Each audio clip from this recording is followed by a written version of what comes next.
And because I have quick fix, and only because I have quick fix, my health is now fully regenerated. The moment I'm full health, I stop running up the staircase, I turn my character 180 degrees, and I wait. Sure enough, what does this idiot do? Tack sprinting up the stairs right in front of me, soul gobbled. And let me be clear, if I wasn't running quick fix, I couldn't have done that. For ad-free episodes, as well as early access and bonus episodes, check out our Patreon. Activision devs do not play their own game. 3,000 devs can't figure out how to add a reconnect feature to a AAA title, I guess. I don't know. Because Infinity Ward doesn't tell their consumers anything. Maybe that'll take some of the sweats away from Shoot House. You can cope about that, for sure. Thanks for tweeting, at least. Thanks for doing more than Infinity Ward has done. They just keep tweeting about the soccer bundles in the store. Things that are bad. We've got a couple words. Why don't you kick it off, Tanner? This is going to be a longer section than the first part you guys heard. Change it, obviously, of course. We are live, boys and girls. Welcome to the Dropshot Call of Duty Podcast, episode number 338. For those of you here live, by the way, can you tell me if the audio sounds normal? If it doesn't sound super garbled. I didn't reset the thing in Windows, but I feel like someone would have said something. So, anyway, welcome to the show. Today, we are doing an episode I am very excited to talk about and get into, because I think we found a lot of I think I've found a lot of hidden gems. Things that people are not talking about for what to do and use on Vondel. And that is, in fact, the topic for today's episode, the Vondel meta. So was it on Thursday? No, it wasn't on Thursday. On Patreon, that's what it was. On Patreon, we did a Vondel tips episode. And that was essentially how to, once you're in the game, what should you do to be successful on Vondel? How should you move your character? What should you shoot at? Where should you land? What should you buy? Shit like that. Today, we're going to be on the other side of the coin. Before you load into the match, how do you set up your loadout for Vondel? That is what we're going to get into. And of course, included in that, the big ticket item is obviously going to be weapons and those setups. So we're going to get into a lot of shit here. We're going to get into some details. We're not going to read off like every fucking attachment of every gun we have, but we've posted our builds in Discord in the gun builds section of the Discord in the Warzone category in there. And if you want other setups that we have that I haven't posted, let me know. They're the pinned messages, so you can just see the pinned messages, but I'll remind you guys of that in a second. So keep that in mind, and I'm very excited to get into this episode. I think there's a lot to say. Obviously, the most popular gun right now is like the Lockman 5.56. There's a good reason for that. We're going to talk about why that is, but it is not the only option, and I would argue it's not even the best option. So there are a lot of things to talk about, and I'm very excited about it. Before we do that, couple quick announcements.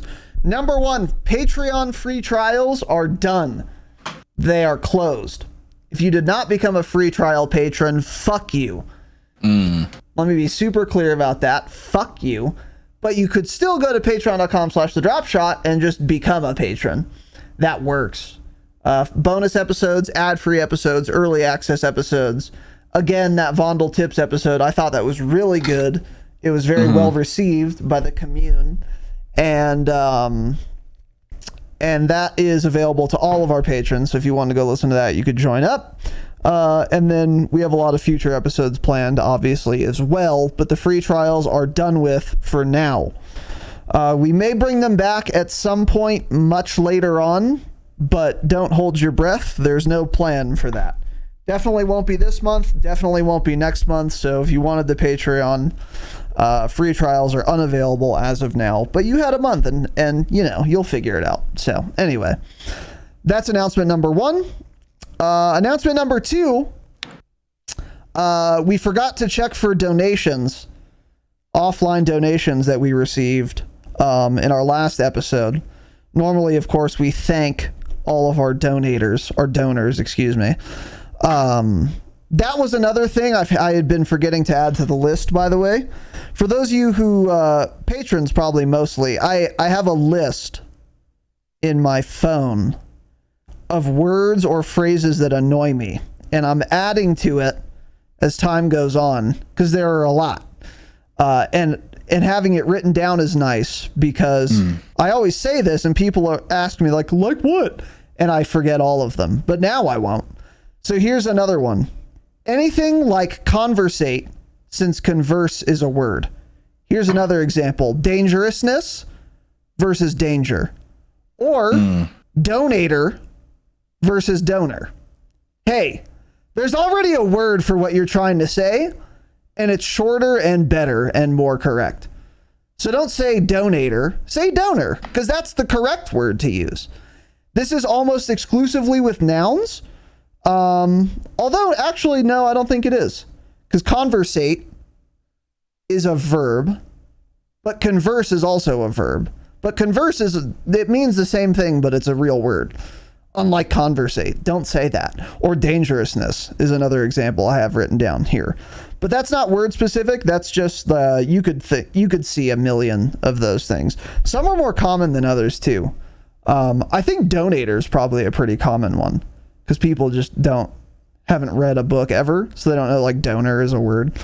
But anyway, all of that is to say, we did have some donors that we forgotten to thank. We will do that on episode 339. I'll catch up on all the ones we haven't acknowledged and thanked you guys for yet, and we do appreciate that. I did see them, just forgot to add them on Thursday. We were already a week behind, so I kind of got all fuck brained. So anyway, other than that, any other announcements? I thought we had one other announcement, but I'm not sure we did. No, I don't think so. What would it have been? I don't think we do. Yeah. Happy 4th of July. Happy 4th of July. Yeah, we won't be live before the 4th of July. Yeah, but we will be live after it. What are you doing for the 4th? Unless we are killed. Nothing. I don't know. Wait, you have some water in that backyard of yours, don't you? I do be having some water dug. Yeah, you have some dug water. I have have you used it yet? Water. You have a little water. Have you used that water pit? Not. The family's used it a little bit. Okay. It's starting to get hot enough now to where that's an option. Oh, you always had one, so it's nothing new for you. Never mind. I always had a pool, I thought it was like going to be like interesting and different. I forgot you had one before. Yeah. No, okay. Yeah. Yeah, that's cool, man. West Coast liberal elite, so yeah. We had a fucking pool, sure. Tanner. Yeah, thanks though. Got it. We don't have a jacuzzi anymore though. We used to have one, now we don't. Really pisses me off. That's the one downside of this house. You gotta have even a shit jacuzzi, like Ben's. Ben's is a real shit jacuzzi, but it's somewhere where you can sit with warm water. Yeah, it gets the job done. It's miserable, but it gets the job done. Yeah, it's unattractive. It's garish. It's small. It's disgusting, really. It's kind of weird. Yeah, there's like still water. You have to put a fucking tarp over it like an asshole. But yeah, we used it. Yeah. It got the job done. Yeah. So yeah, I agree with you. Maybe we need to look into a little jacuzzi for sure. Yeah, get one. Yeah. So anyway, yeah, no, I don't know. I'm not doing anything for the 4th of July. I'm hoping, since I'm in the Midwest now, that instead of fireworks, I'm going to just hear celebratory hails of fully automatic gunfire into the air. That would be cool. Yeah, I'm sure that one neighbor will be popping off rounds to celebrate freedom and the Second Amendment. That'd be pretty cool. Yeah, that neighbor is for sure gonna be. He's gonna roll out. That neighbor, dude. He's gonna bring his tank out onto the street, be rolling around. Yeah, I blasting really hope the Star Spangled Banner as he's holding an AK out the top hatch, firing full auto into the air. Yeah, I would not be surprised if he had a military grade Humvee, and he was just gonna patrol the neighborhood, just popping rounds off for the 4th of July with a big fucking American flag on the back of it. Yeah, I would not be surprised, and I would be thrilled. In fact, so what if one of those hits you, man? On that. Well, that'd be great for everyone. Actually, yeah, that'd be excellent. I'm gonna put a hit on you. I'm gonna hit him up. What are you doing for 4th of July? Probably going to my sister and Independence Day. Chris's, and then also I think going to our friends later at night. So probably a whole day thing. It's probably too much going on. Oh, your sister's going to be off work even though it's a weekday, right? Yeah, she's off for 3 months. She's off for 2 months. Oh, that's right. Yeah, it's summer anyway. Yeah. Yeah, doing that. And then maybe going swimming at Ben's on Wednesday too, so maybe a little 2 in a row. We'll see. Thanks for the invite. Yeah, probably. Ben. So, anyway. Yeah, other than that, if you're listening for the jingle, here it is. Let's get into this shit. Yeah, we might have more announcements. I don't know. Don't remember. You'll figure it out. What's up, Casey Fritz? Change it. Can only be one Casey. That's me. It's interesting. Some of these options True Game Data has for the comparison I've never looked at, like you can factor in ADS time to the time to kill. Oh, that is interesting. That's super interesting. That's a cool little... Because that does matter, like in a 1v1 fight at times. That matters that absolutely matters a lot in a heads-up 1v1 gunfight. That drops the RAL by literally 500 milliseconds, yeah, when you compare it that way. Yeah, exactly. That's the... That's why I wrote down here, we'll get into it. I wouldn't run an LMG on Moz. It's way more open, and there are heads-up AR gunfights on Moz fairly commonly. So even though the RAL has, like 400 millisecond faster TTK, once you have to ADS, that's gone. And you're dead already, yeah, exactly. But on Vondel, I'm on a roof. I got time to ADS. I don't give a fuck. I'm fucking mounted, in fact. I'm mounted with a suppression mine and double clays. Well, no, I'm just kidding. Okay. I should look into claymores, actually, though. Dude? Good. Dude, I should be looking into claymores. We'll get into it right now. You're a shit rat pig, so yeah, it makes sense for you. I am a shit rat pig, yeah. I'm not, so I won't. We'll get into it in a moment. Okay. So anyway, welcome to the show. Today, we are talking about the Vondel meta. So this is going to be just basically everything on the create a custom loadout screen we're going to talk about. What you should be using in terms of perks, tacticals, lethals, and weapons. So we're going to go in the following order: perks, tacticals, and lethals, short range meta weapons to use, and then long range meta weapons to use. Now keep in mind, we've saved the best for last. There aren't really any hidden gem perks that we haven't already talked about. There is one, I guess it's hidden because no one fucking uses it on Vondel, which pleases me greatly, by the way, because it makes my job significantly easier when I'm gobbling souls on the water. Call me the ferryman. But there are some hidden gems when it comes to the short range meta and the long range meta. And I'm going to give you guys the reasons why. And if you think I'm wrong, you can tell me why. But the data does not suggest I'm wrong, nor does my experience using these hidden gems suggest I'm wrong either. They're fucking some solid little gems that are absolutely nestled. That's how hidden they are. So we're going to get into all that. I'm very excited to get to the weapons section, but we're going to save the best for last, as it were. So starting with perks. We did talk to perks to death indeed on Patreon. When we initially did some of our Vondel bonus episodes, we've done Vondel tips. We've done a Vondel brainstorm. I think we did another Vondel type of episode as well. So we've talked a lot about perks with respect to what you should use on Vondel on Patreon. But we'll go over briefly that here still as well. One other thing I wanted to add. Sorry, in case it wasn't clear, this is going to be specifically Vondel meta. So we will be talking a little bit about how any of this relates to Ashika or Al-Mazrah, but the focus here is what you should be using on Vondel. And then, we'll address the other maps when it's relevant. So, yeah, we've talked perks to death for sure on Patreon. one thing I've tried is this, but yeah. Anyway, what are the base perks you're running, Tanner? Yeah, double time overkill. That's what I'm running. Double time always, overkill.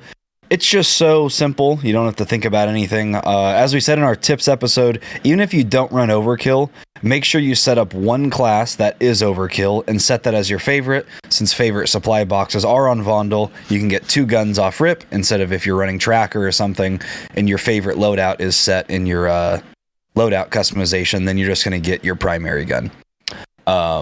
So make sure you do that. Secondary, but it'll be the dog shit one, yeah. It'll be like a pistol or whatever. So so I would highly recommend setting up overkill for that at the very least. It comes to tracker, there's definitely a case for it on tracker. Buildings are really good to use. It's a good use case for tracker. Because a lot of times you'll hear people, but you're not really sure where they're at. You don't know if they're above, below. So if you start running somewhere and you see those footsteps suddenly running through a building or running up the staircase, you're like, oh, okay, that's where they went. Follow them up. So tracker, I do recommend running that. I haven't personally, just because I just like, I don't know, getting my guns and not having to worry about getting to a buy and buying it or anything. It's just simple and quick. So, but tracker is definitely a really good first perk to run. So double time, overkill, tracker. Yeah. One of those. Two of those. So we've talked about tracker before. I don't know if we have with respect to Vondel, but we have with respect to Ashika. And what I had said last about tracker in resurgence modes is that it's fucking terrible. And I still think that's probably true on Ashika Island. I ran tracker on Ashika for a whole last day a while ago, and I got absolutely no use out of it. Not good at all, not relevant, not useful, almost ever. But Vondel's a different map. And on Vondel, there are way more fucking buildings, and there are way more fucking rooms. Yeah. Pretty much every building has branching paths. And that's when you want tracker, you know. So like on Ashika, there are not that many buildings like that. First of all, you're not fighting in buildings nearly as often on Ashika as you are on Vondel. And second of all, if you are chasing someone into a building on Ashika, it's usually obvious where they're going because there's only one way they could go. It's like they either went up the stairs, in which case you see them, or they kept running deeper into the room or whatever, in which case you also see them. Like, it's not hard to figure out. But there are buildings on Vondel, like where there's, first of all, on the ground level, you could run into the ground level, turn left or right, go into the bathroom or not, whatever, or turn up the stairs, or keep running through and then turn left or right to the other side of the building. And then when you go up the stairs, like there are a bunch of buildings where you can get rooftop access this way, but like the staircase before the last staircase to get to the door with the rooftop, there are like a bunch of rooms. Yeah, you know what I'm talking about. This type of building is very common, and tracker's really good in that case too, because someone can run into like one of those side rooms, they could run into the bathroom, or they could have kept going up. So tracker is way better on Vondel than it is on Ashika, and it is worth running on Vondel. So given that, what I've been doing, and this is what I would ultimately recommend you guys do as well, set up the overkill class with double time, like Tanner said, and then set up a tracker class as well. So just duplicate that class, swap out overkill for tracker. And then what I've been doing is in the games where we buy a loadout, I get overkill. I get Verdanski. That's what I do. Yeah. My first loadout, I will get overkill. And so I have all my guns and shit. And then once the free loadout drop comes in, if it's convenient for me to go get it, I'll go grab it. I'll go grab tracker, and then I'll pick up my SMG or my shotgun, and then I'm chilling. But if it's my first loadout, I'm just going to get overkill. And I'm not too worried about it either. Like, there are times where it's inconvenient for me to get the free loadout drop, and then I just don't get it at all, and I just don't have tracker, and it's not the end of the world. Because it's not like every single game I'm getting use out of tracker. There are instances, they're fairly common, but they're not ubiquitous every match. So it's not like essential that you have tracker at all. And then likewise in games where we can't buy a loadout and we only hit the free one, I'm getting overkill. Yeah. Because I would rather not have tracker than have to spend an extra 2,500 for my second gun and get to a buy to do that. Because saving money actually makes a lot more sense on Vondel too. I am often wanting to buy items on Vondel. Yeah, UAVs, gas masks, yep. Exactly. So I'd rather just save that 2,500. And this is especially true if you're in a team setting. 2,500 times 4, that's 10 racks that you could be getting like popping an advanced UAV or something. So yeah, that's what I would say about that. In terms of the other regular perk, I've just been running double time. It's really good. It's good for chasing people. It's good for running away from people, especially with how often you can break line of sight. Plus, if you're running quick fix, having double time means you can keep sprinting and plating, maybe actually get distance if they're not running double time, and then that could be the difference between you living and dying. Also great for chasing people. Also, it's nice. Also, it can get you into the gas or into the zone better. I don't see what else I would really run in terms of base perks. Bomb squad, just not super relevant. Battle hardened, completely irrelevant. So there's really nothing else to run other than double time.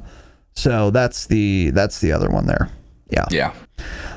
In terms of bonus perks, there's nothing to talk about. It's fast hands. Duh. You're in buildings. There's nothing even close. Yeah, there's nothing even remotely close. You're in buildings a lot. You can get surprised. You want to be able to swap weapons quickly. You also want to be able to reload quickly. I mean, there's nothing else to say. There are no other bonus perks that are even remotely comparable. The comparable one for Moz is resupply, but that just doesn't matter at all in Resurgence on Vondel. If you're running smokes, so is everyone else. You'll always have them, and there are plenty of boxes. You can easily get more. There's ammo refills all over the place. There's the ammo depot things too. Exactly. Yeah, that's a great point, actually. Yeah. So you don't need resupply at all. So the play is of course, and even if you want to be like a camper, like a resupply Claymore camper, you can't really do that on Vondel because you won't stay alive long enough generally. Yeah. Yeah, but even if you do, you're going to have to move off your rooftop. You have to rotate a lot on Vondel with how much these circles move and stuff. So resupply, again, doesn't make sense in those scenarios because once you're rotating, you'll be able to pass an ammo depot or pass a buy and buy a muni or kill someone and pick up more shit. Like, it doesn't matter. So yeah, that's pretty simple. It's fast hands. Yep. And then in terms of ultimate perks, again, we've said this recently. I don't know if we ever said this on a public episode, but if you're not running quick fix, kill yourself. It's by far the best ultimate perk on Resurgence for both Vondel and Ashika. Quick fix is the perk where if you get a down, your health starts to regenerate immediately rather than waiting 7 Mississippis, which is an outrageous amount of time in a first-person shooter game, by the way. I can't believe you can't hear, you can't see when you're like one shot like that like for the whole time. True. Good point. Like that heartbeat dog shit sound. Yeah. That's a good point. Your screen gets like black and white kind of, I think. It's miserable. Yeah, it's miserable. So if you get a down, you circumvent the 7 Mississippi health regen timer. If you get a full, you start the regen immediately. And most importantly, if you insert a plate, you start the health regen immediately. Let me tell you guys a quick story. Jake and I are playing Resurgence quads on Vondel. No teammates join us, so we're actually playing duo quads on Vondel. Jake's fucking dead because he's terrible. I, however, am not dead. I'm super alive. And I killed the guy that killed Jake, and now his little buddy is chasing me, his teammate. And he's chasing me up a stairwell. And I've already hit my loadout. Ooh. Well, that's a big fucking oopsie, as this guy learned. So I killed the teammate. I'm one shot. dip into a building, start climbing the stairs. I put in a plate. His teammate like gets a shot on me. Fuck. Okay, whatever. Keep running up the stairs. Get in another plate. He shoots me again. Fuck. Keep running up the stairs. Eventually, maybe because I have double time, I'm able to insert all my plates. And because I have quick fix, and only because I have quick fix, my health is now fully regenerated. Yeah. The moment I'm full health, I stop running up the staircase. I turn my character 180 degrees and I wait. Sure enough, what does this fucking idiot do? Tack sprinting up the stairs right in front of me, soul gobbled. I had the Dragon's Breath KV broadside ready to go. This guy had no idea I was going to do this. It was obvious. He literally like sprinted into me when he was dead. I didn't have time to prone. No. I just turned on a dime.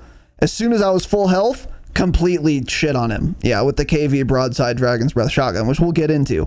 And he had no chance. He had absolutely no chance.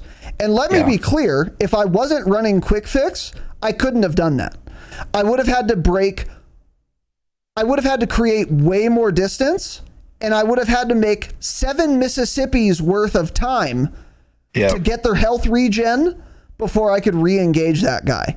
But because I had quick fix and plates and I was inserting them, I was immediately at full health and I could just spin on that kid and gap him.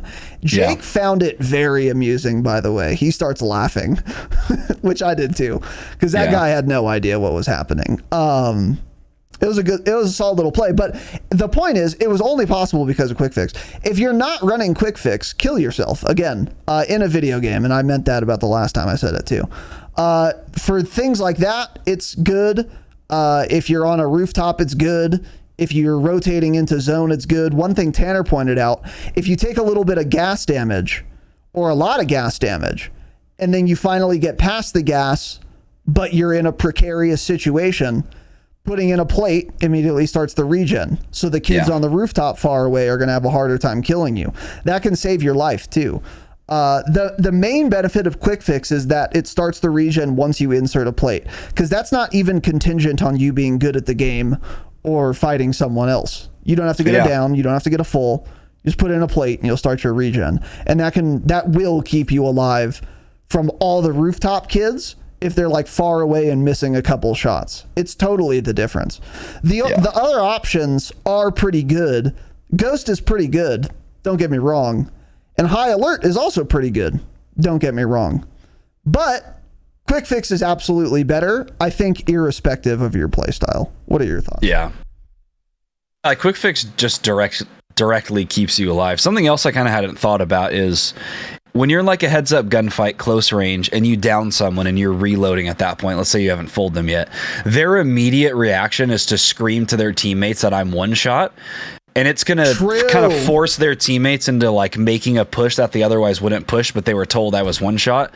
And he's just, I mean, he was right when he started saying it, when he started getting that H out of he's one shot. Yeah. But by the time that E comes out and I'm already full health. Yeah. Not full health. I haven't had time to plate, but I'm at from 1 HP up to 100 HP. Wait, what is it? 150? 150 what is the total, yeah. 150 now, yeah. Yeah, so this happened this morning, actually. I didn't even realize there's a second guy. I downed someone, fooled him in a building, started to reload, and I'm getting the death comms. He's one shot. And his teammate just sprints around the corner, and I drop shot him, and I kill that guy too. And like in a situation like that, I'm just dead because I really am one shot. And there's nothing you can do about it. Even if I get in one plate, I have way less health than if I got that down with quick fix to just immediately get my health back up. So it's really, really good. In fact, it's basically broken. I'm surprised not every single player in every Vondel lobby is using it. It's pretty wild. They're not. High alert's super useful as well, but as we already kind of talked about, you'll get a high alert notification if some guy like mantles on a rooftop. Even if he doesn't see you, I'm getting a notification. Then it's just kind of annoying. I'm always getting noties, and I'm like dolphin diving all around and then not paying attention to anything in front of me because I'm getting notifications behind me of someone that doesn't actually see me, but I'm still getting the high alert notification. So a lot of false positives, just not worth running. And yeah, Ghost is good too. It's always good to stay off radar, but frankly, you're a pussy if you run Ghost on Resurgence. And there's, you respawn. Don't be scared. You respawn, your teammates can buy you back. There's the fucking redeploy flare thing. Gun, don't run Ghost. Or do. I don't care. You're dog shit if you do, but just don't. Yeah. If you're on my team, run Quick Fix. If you're not, run something not Quick Fix. Yeah, don't run Quick Fix, actually. Don't do that at all. It's just really, really good. That's the thing. Unlike every other category, there are good options in this category, but not as good as Quick Fix. That's the point. So yeah. Moving on to tacticals and lethals. We'll start with tacticals. It still smokes, I think. Yep. The only argument you could make for anything else would be stims. I have not actually tried it because I just want smokes too much. They're really good for sticking reses. They're good for rotating, especially with all the rooftops. Most people are not using thermals. They should be. We'll get into that. But so smokes work to keep you, concealed for those rotates where you're getting shot from rooftops and shit. I do kind of want to try stims and see how that interaction works. So for example, I know you can stim through the gas. We confirmed that yesterday because we were playing quads and everyone was dead except one guy, and we never even found the guy, and we all had durable gas masks, and we all died because he was just somewhere in the gas stimming. Yeah. So that's a bug though. Or if it's not a bug, I still don't get how he did it. Has to be some other workaround. Yeah, because I kept stimming and you don't get much health from it at all. So he had to have been doing something else. Yeah, he could have had munis or just a ton in his backpack. Could have had munis, multiple stims, multiple self-reses, but there's probably some other exploit out there now that he was doing. Yeah, it was probably a little combo, a little. Because he was in there for minutes. He was in there for a long. Because you were like looting medicine cabinets and banging stims too. Yeah. And self-res, we still lost. So, regardless of that, because I'm not gonna help people fucking stim glitch. That shit's cringe. But I do wonder now that that's possible to stim through gas damage. I wonder if it's possible to stim through bullet damage. Because if it is, think so. Say again? I don't think so. You don't really stim through gas damage either. That's what I'm saying, is he was doing something else. Like you barely get any health from it. You mean? Pretty much. It does like nothing, yeah. Okay. So. Then yeah. So there's just some other bug. I haven't used stims. Like we've said on Patreon, if you don't have any smokes, you might as well grab some stims. Because they are good. And with 150 health, they're better now. So if you're weak and maybe you're out of plates, bang a stim. Or if you're running into circle and you're getting shot from rooftops, you might prefer to stim in that situation than plate, because it will start the regen. I believe it would be faster than inserting a plate and getting the regen from Quick Fix. So they're worth having, but I think smokes are still probably better. On the whole. For sure. Yeah. Smokes, that's still what I'm running. I do kind of want to experiment with some other. Snapshot grenades are good when I pick them up as ground loot. Again, good on Vondel with one building that's vertical. Snapshots aren't nearly as good in this game as they were in Warzone 1, but still, I'll throw them every once in a while if I find them as ground loot. I'm probably never going to make a loadout for them, but they're not terrible. Flash grenades and stun grenades. More and more people are using both of these. A lot of places to bank them off of walls. So like say you're pushing a building, you can easily just bank one off some little wall up on the roof and stun or flash some guy up there. Throw them into windows, doors, up or down staircases too as someone's pushing you. Even if it's just to get that intel that someone's there, just throw that and then you get the little nodie and you're like, oh shit, someone's coming up. But I have died a lot this week to riot shield stun users. There are unfortunately a lot of riot shields that's been right happening. Now. This last match I just played. Yeah, this last match I just played, in the final 15 people, there were 3 different people using riot shields, and I don't think any of them were on the same team because they were doing like little riot shield like standoffs. So they ended up losing, but it's very frustrating to go against. And I've died like that. In fact, I've got finishing move like that. Someone just stuns you or flashes you, just sprints past me and then finishing moves me, and he's a riot shield loser. So unlike Warzone those are good 1, too. you can't interrupt that animation anymore either. Yeah. If you hold give up, it doesn't work. Yeah. Yeah. It's really sad. Wait, could you give up in a finishing move on Warzone 1? I don't think you could. There wouldn't be a button, but if you held it, if you know what the button is, there's no prompt, but if you know what the button is, you can hold it and it'll just interrupt it. But it doesn't work in Warzone 2. It's really sad. Interesting, yeah. That's a good way to grief people in this game too, is if they have a self-res, you interrogate them because they can't do anything. You can't cancel it, so you're just stuck in the interrogation. Interrogate into finishing move is the longest you can make them wait. Yeah, that's pretty embarrassing for that person too. It's super embarrassing. It's very emasculating. Yeah. You know what you could do actually? Down them, interrogate them, wait there, let them self. As soon as they self, do enough damage to down them again, then run around them and then finishing move them. No, I think you can only interrogate them once, but then you finishing move them after. Okay, yeah, that'd be the move right there. That's a solid play. But yeah, so flash and stuns, I may try using them, but I don't know. Smokes are just very valuable in this game because there's not a ton of like movement. If you're caught out in the open, you can like dolphin dive and that's about it. And then dolphin dive also isn't good because then you're stuck laying on the ground for a little bit. So I'm sure I'll just continue to run those, but I'll probably try flash and stuns as well. Yeah. The thing for me about flashes and stuns is that they are super good when you land them for sure. But I don't need help with when I'm using a shotgun, nor do I want it. Nothing has a faster TTK. I'm hitting every single pellet, and you're going to die sooner than I do. So, like, if I'm in a building, if I'm in a situation where I can land a stun or flash, I would rather just get in there sooner and get the kill because I have a shotgun and I can't lose.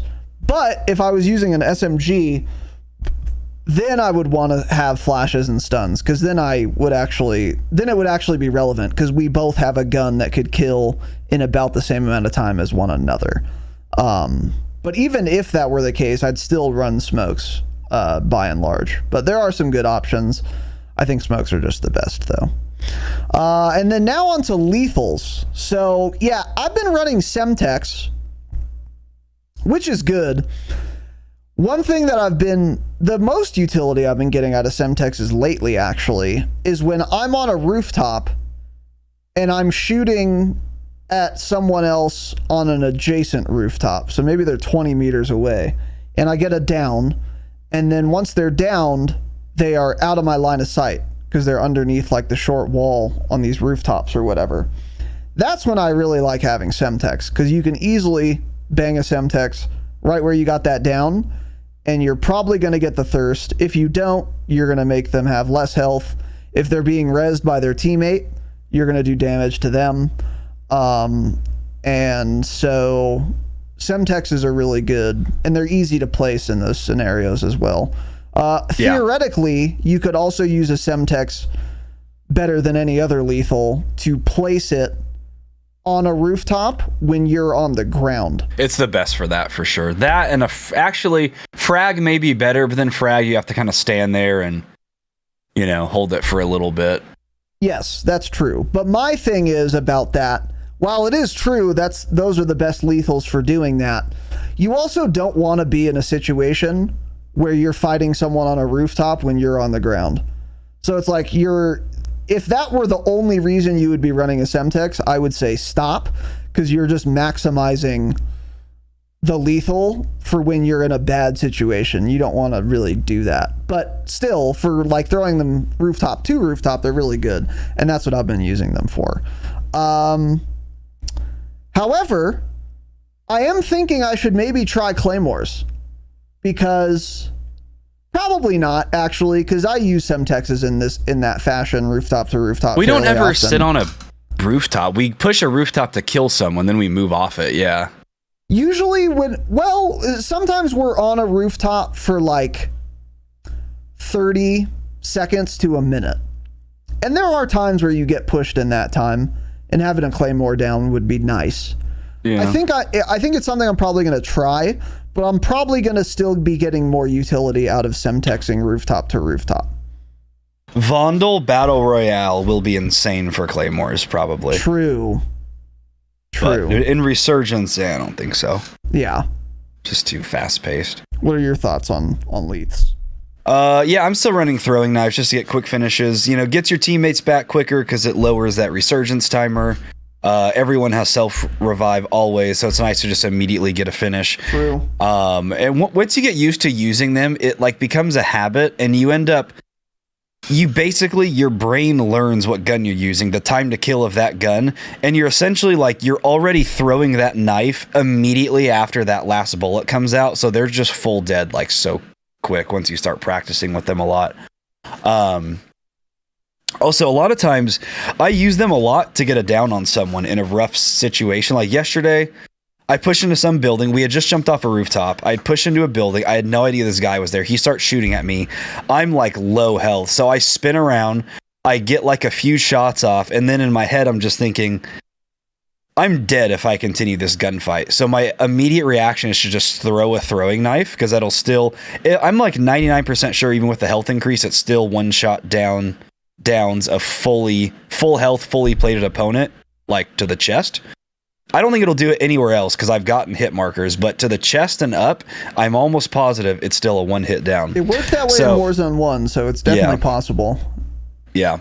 So I turned around and immediately threw a throwing knife, and I even surprised myself. I was like, holy shit. And I got the full, and the dude screamed in the kill cam. So you'll get stuff like that too.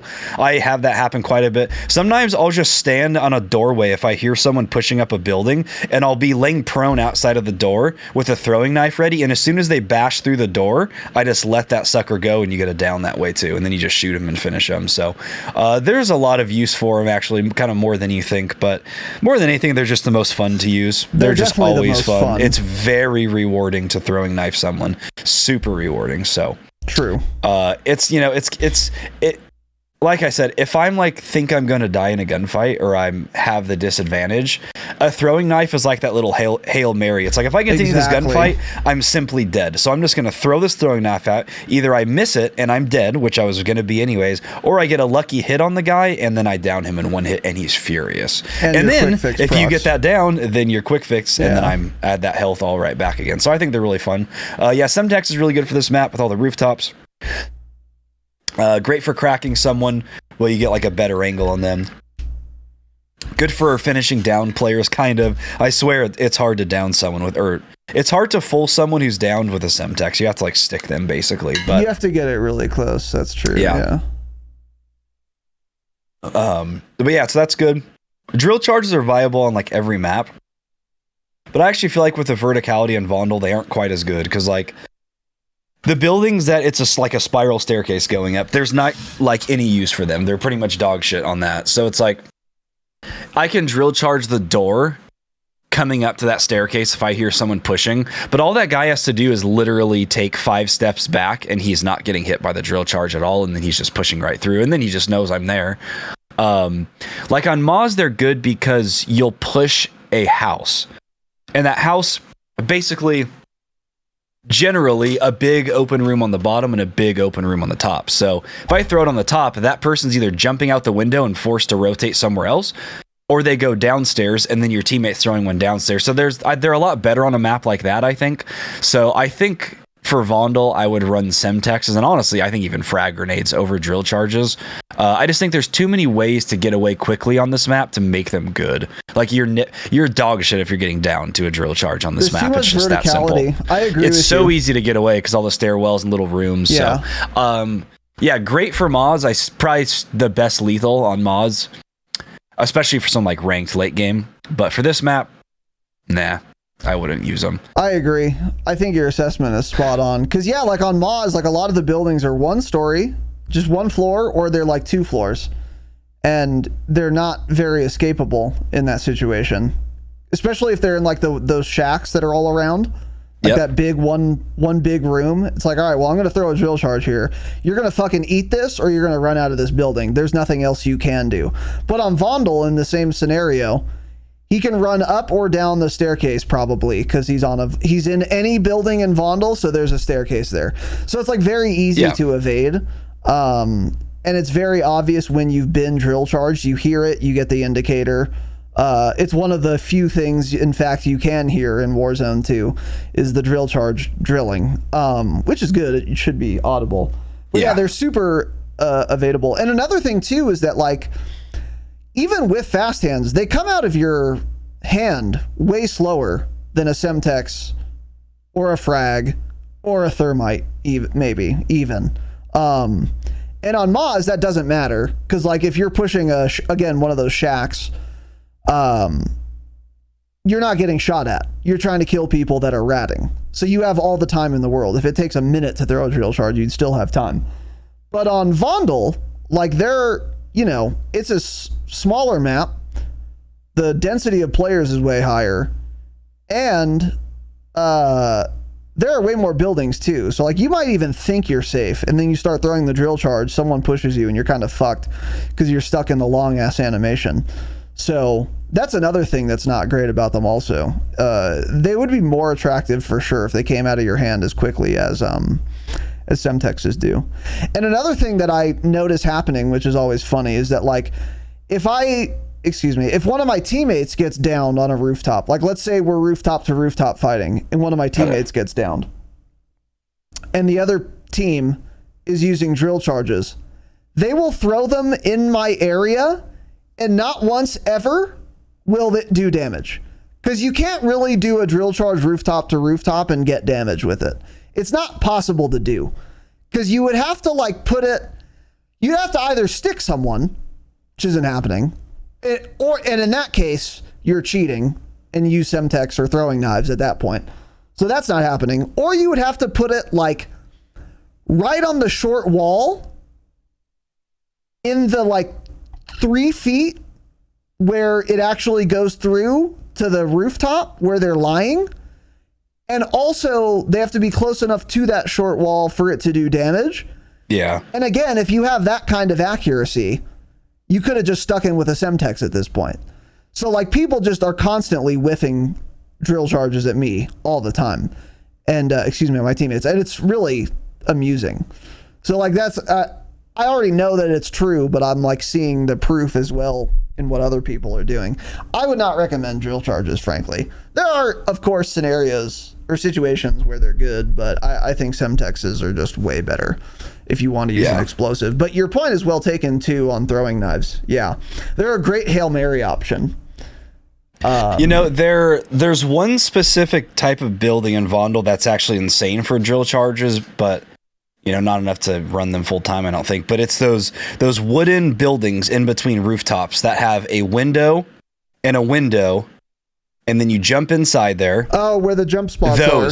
Where you can shoot through. Those are really good. Those would be great to drill charge. That is a fantastic spot to force someone out of there. But aside from that, not most of the buildings, I would say, aren't great for using them. Those areas are pretty long, though. So if you drill charge, you'd have to run past the windows, sure, but you could get to the other side and not take damage. But that's what I'm saying. You're running past the window, so like they're going to be forced to run. Because some of those, if there's a window on the east and west, a lot of them don't have a window on the north or south. Some of them do on both sides. Some of them have just like the two little side ones, though. Yeah. So yeah, if it's like that, then you're going to see them and you're going to like just be able to kill them. Yeah, true.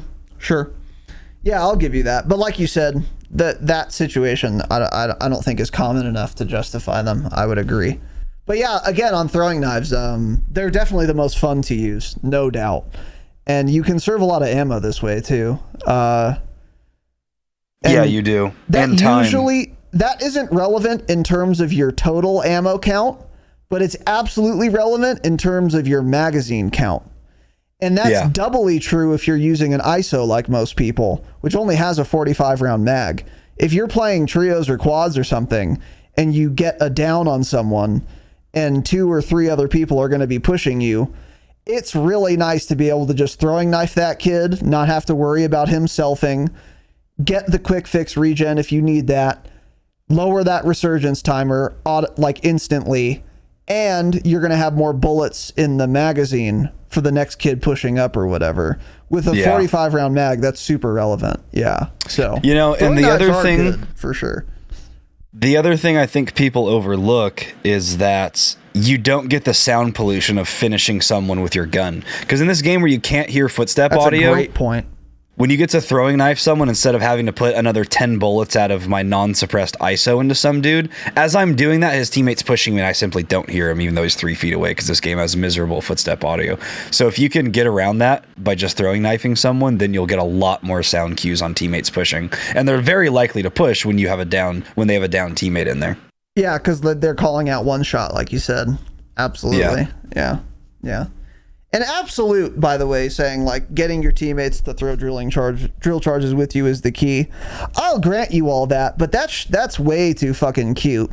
Like, okay, make your teammates run drill charge and you should run them too. And also all be alive and be at the same building at the same time. Yeah, I was going to say, with Resurgence, a lot of people don't stay together as much like that. I think this will be a totally different discussion for BR. Like, when people play more slow, drill charges to force people out of somewhere could be pretty good. Like, I'm not going to use throwing knives when Vondel Battle Royale releases, you know? It's like, Claymore could be good if you're using a roof and you're a fucking noob, but drill charges could be good again for kind of just forcing people out of a certain area. Not that you're going to get a down or even damage someone, to maybe get them to move a little bit. But yeah, for Resurgence, I don't think you're in those. At least we're not in those scenarios usually. We're usually not like all right on top of each other. We don't split across the map, but we're not in the same building all the time. Yeah. And also, if you have enough coordination to be throwing your drill charges at the same time, couldn't you do the same thing with Semtex? It's like, all right, let's all throw our Semtexes into that building. Or that if a guy's like on a staircase, I get what he's saying. I guess there, if it's not a window. Through the wall. Or if you're in a building and they're below you, yeah, I get what he's saying, but... Sure. Yeah, I don't know. I think it's too cute, but maybe if it's working for you. I think the biggest point, again, I've said this before, doesn't matter too much what lethals you're running. Just in Warzone 2 on every map and every game mode, lethals are just not nearly as relevant as they used to be. So, well, for the ranked play they are, but like Vondel, Resurgence and stuff doesn't really matter. Yeah. So anyway, all right. So now we're moving on to the guns. So as I said in the announcements, we have some of our gun setups already in the Discord. So join the fucking Discord. It's linked everywhere. If it doesn't let you join, go see the pinned comment on Patreon, the pinned post on Patreon. That could help you get in. If that doesn't help you get in, I can't help you, but the link isn't broken. Anyway, once you're in there, there's a Call of Duty Warzone section, and then there's a gun builds channel. Go there. You can post your gun builds. You can look at gun builds. You can chat. It's not like a locked channel or anything, so you could talk in there or whatever. And if you want to see our setups, some of the things we're going to talk about today, in fact, just look at the pinned messages in this channel, and you'll see some of the setups we have here. And if we talk about a setup that you want to see that I don't have pinned, let me know, and I will get that up for you, because I didn't pin everything I'm going to talk about today. Yeah. But with that said, the short range meta, we're going to start with the short range.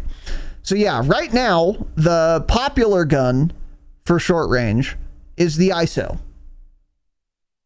That's the short range meta right now in terms of what's popular. Mm-hmm. In terms of what's good, there are more options. Now, again, we are focusing on Vondel specifically. So there are some guns, secondaries, that are going to be way better on Moz than on Vondel, and are just not worth talking about. And likewise, there are going to be some guns that are insane on Vondel and dog shit on Moz. The KV Broadside is an example of that. Terrible on Moz. And even on Ashika, not that good. I'll get more into that when we go here. But for Vondel, it's fucking insane. But yeah, first up is the ISO. That is the meta weapon. People use ADS builds, and it kills very quickly. It has an insanely fast reload speed, by the way. It's really quick. That's another reason people like it a lot. It reloads really, really, really fucking fast. And it's just a solid little gun. I would say the only downside of the ISO for as far as SMGs go, is the magazine size. 45 rounds only, and really fast fire rate, so you're reloading it pretty fucking often. But again, it reloads so goddamn quick that it's like hardly a downside. Yeah, I wonder what the reload is with fast hands, actually. It's actually like, there's barely even an animation. Your guy like tilts his wrist and he does like some David Blaine shit, and then you're reloaded.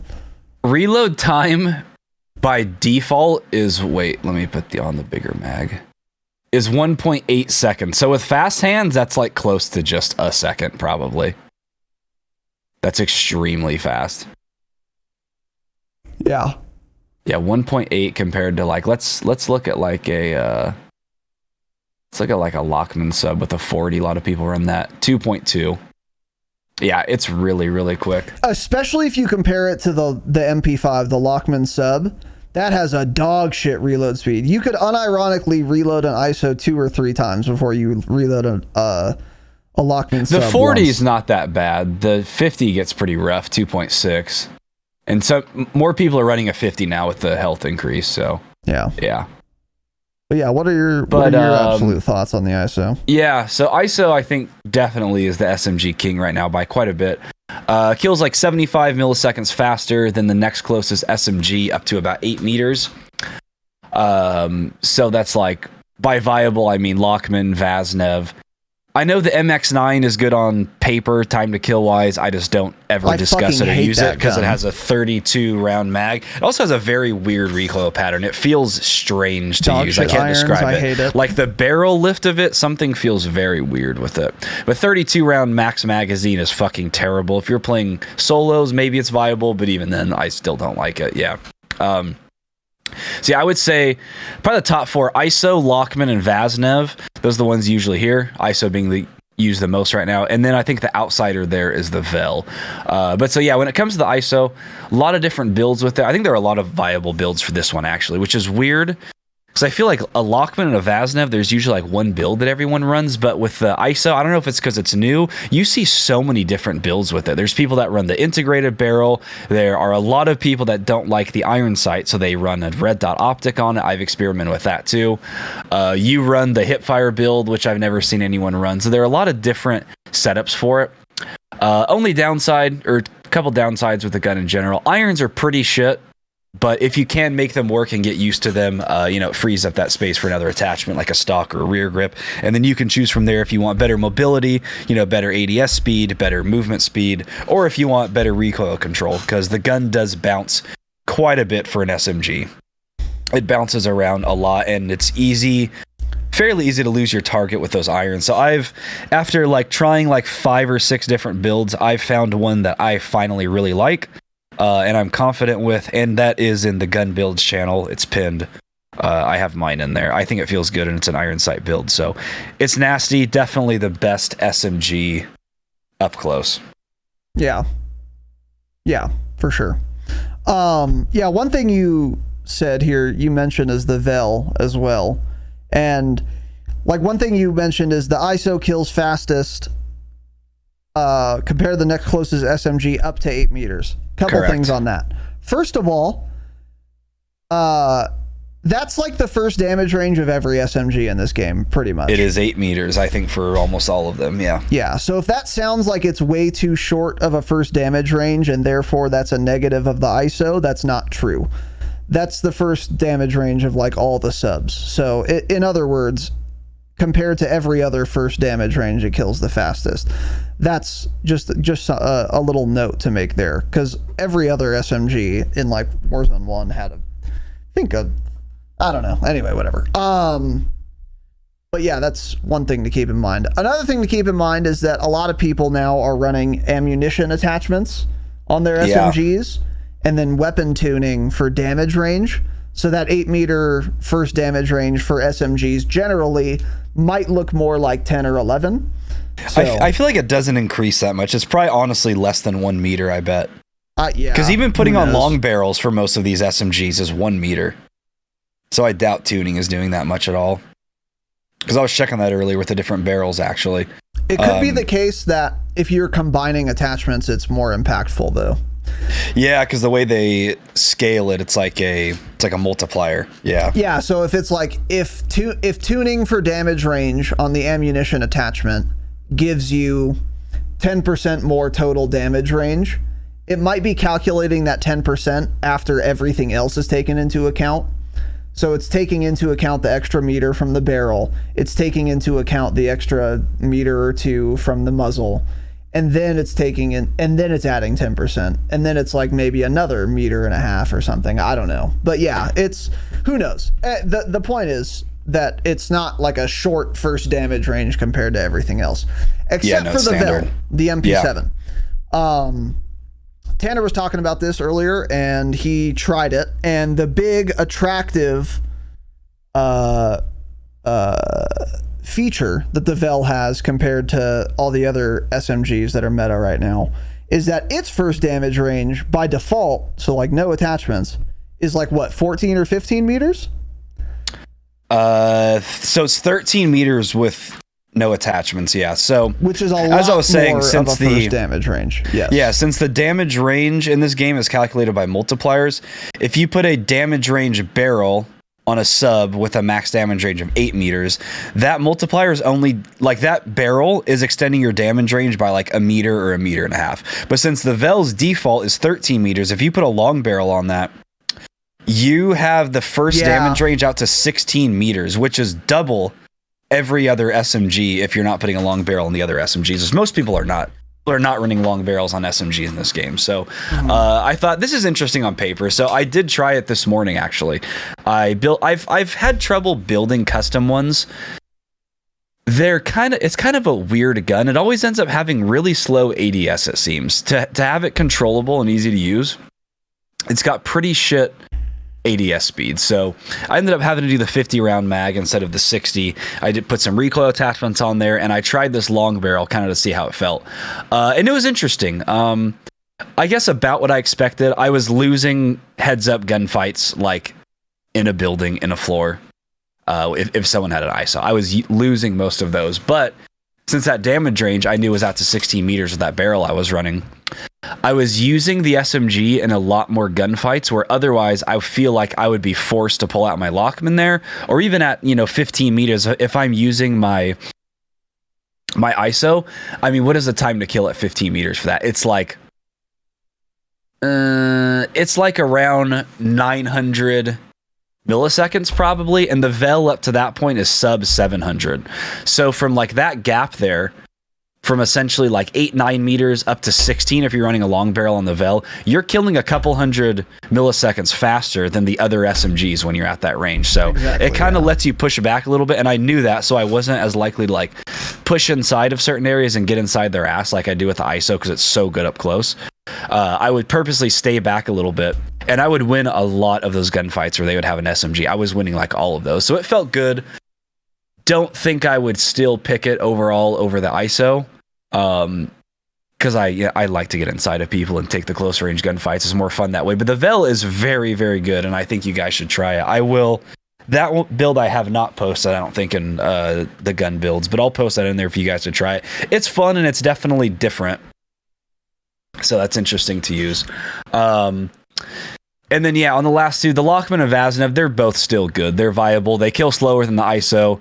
It's all pretty similar. You're going to lose a lot of heads-up gunfights to the ISO, but they're definitely still completely viable. If you're used to running those, if you like running those, they feel good, then continue to run them because they're both easier to control than the ISO as well, in my opinion, from all the builds I have used. Better irons on both of them. You don't even need to think about using an optic like a lot of people run on the ISO. So much better irons and easy to control. You may end up hitting more shots with it. So if you're having trouble with the ISO, like I struggled with for a while, it did not like it.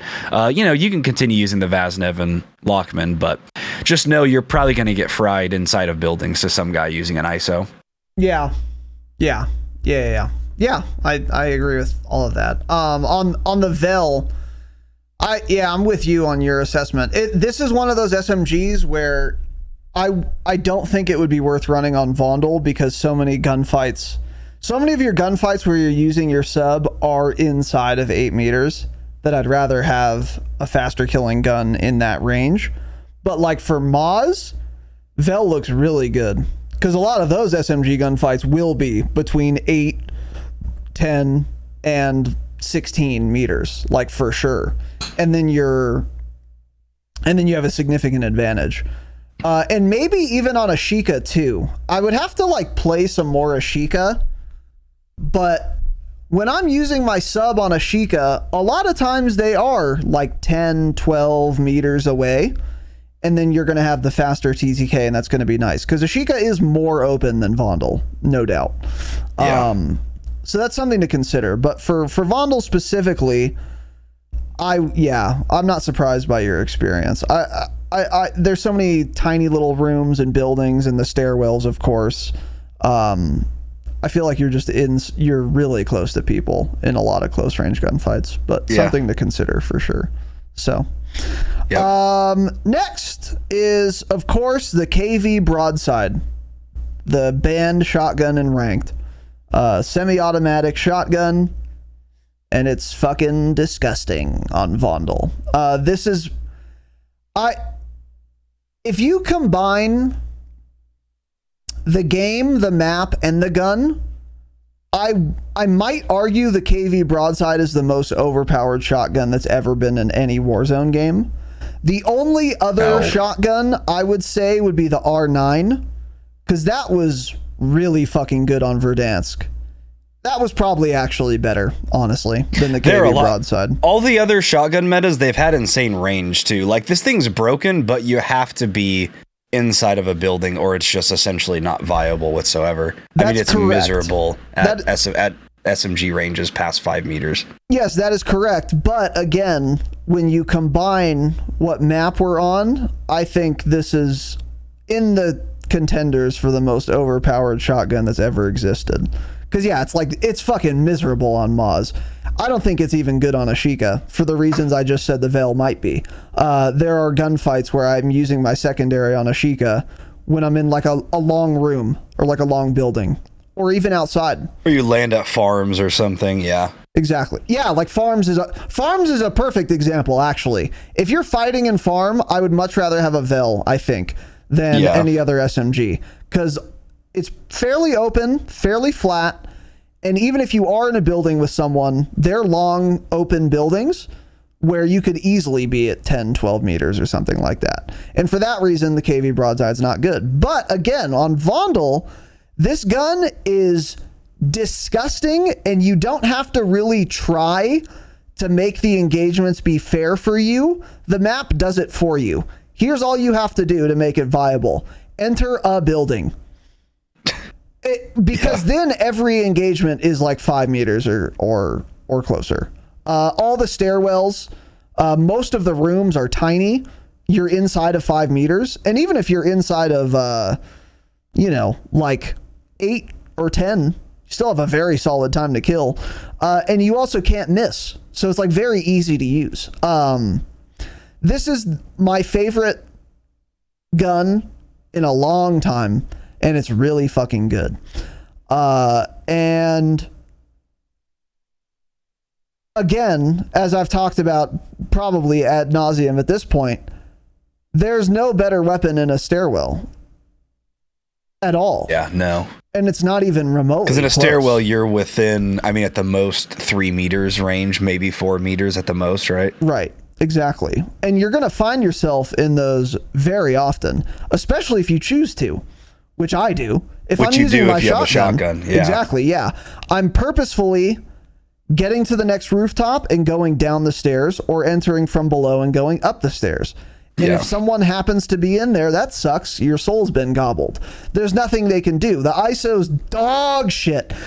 Dog shit trash TTK compared to a broadside in a stairwell. And they're abundant. And even in a lot of the buildings, it's really good. The question is, really, should you be running Dragon's Breath or not? Because when last time we talked about this, Tanner suggested we try not running Dragon's Breath because Dragon's Breath, while it does give you more damage, you lose damage range. And then I've tried the broadside a ton with Dragon's Breath and a ton without it. And I do well with both versions. But for a number of reasons, I'm not sure which one principally, I do a lot better with Dragon's Breath. And I think it's because it kills faster at 5 meters, inside of 5 meters. Yeah. I think it's possible also that Dragon's Breath, because of all the fire effects, makes you harder to see. And so people lose track of you more often. That could be another reason why I do better with it. And also, I have gotten a down on someone with the fire effect specifically a few times. Doesn't happen often, but there are situations where someone's running, they're trying to run away from me. They desperately want to keep their soul, and I gobble it out of line of sight because they run away, they break line of sight, and then I get the down. That doesn't happen very often at all, and that would not. It's possible though, but it is possible. It's happened a couple times. I'd say it's happened 5 times, and I've been playing a lot, so it's not common, but it can happen. So overall, I would recommend you guys run Dragon's Breath. I seem to do way better with it. But if you want a little more range, if you're using your shotgun on a rooftop often, I would say drop Dragon's Breath. But if you're running your shotgun more often inside buildings, I would say run Dragon's Breath. Because on a rooftop, I'd rather not have it because I want the extra damage range. But in the buildings, in the stairwells, the Dragon's Breath does kill faster. And in fact, I've also gobbled the souls of some people who also were running shotguns because they didn't run Dragon's Breath. And they met me in the stairs, and that was a mistake for them specifically. So yeah, what are your thoughts on this gun? Yeah, well, so according to Sim, from 0 to 4 meters, Dragon's Breath and regular 12 gauge kills the same exact time. Yes. It's just, it shows at 5 meters, Dragon's Breath kills a lot faster, which is like 300 milliseconds faster. And then after that, it drops off a lot more and then becomes like, actually unusable outside of 5 meters. Like, it's completely unusable. It's like an 1100 millisecond time to kill, and you're going to be going up against SMGs at that range that are a 700 millisecond time to kill. So yeah, it does have that one little area right around 5 meters where it is better, but then everywhere else it's the same or worse. So I wonder if this chart is correct, because that is weird, isn't it? It is weird, yeah. There could be more. It's hard to tell. Too, it could be something to do with like tick damage from Dragon's Breath. They can't really show on the chart. I don't know if that's charted in. I also wonder if maybe the multipliers are different for like limb damage, or if there are more or fewer pellets. It's hard to say. I think there's more going on here than just the 5 meter range, though. Yeah. But yeah, I don't know. I personally don't like Dragon's Breath as much. I've actually swapped off the shotgun. I actually prefer the ISO at this point, because the shotgun, all you can do is push stairwells. You can't do anything else with it. If you're like, you will lose so many gunfights. I'm not kidding. I will fire like 10 rounds at some guy on a roof at like 10, 12 meters, even further than that. And it's hit marker, hit marker, hit marker, hit marker, hit marker. It is very frustrating. It is only good if your barrel's inside of you. So I think I'm going to continue to run SMGs. It's fun to run the shotguns at times, but I kept realizing like so many of these situations and times like late game, I want an SMG and I just don't have it. SMGs have just way more versatility. That's way more versatility. Yeah. Shotguns are good for one thing, and that's being inside buildings. Then you have to play that way too.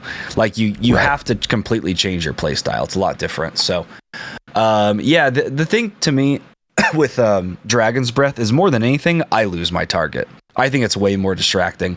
And when you think about it, if you're in a close range gunfight, like you were saying, you think it maybe distracts them.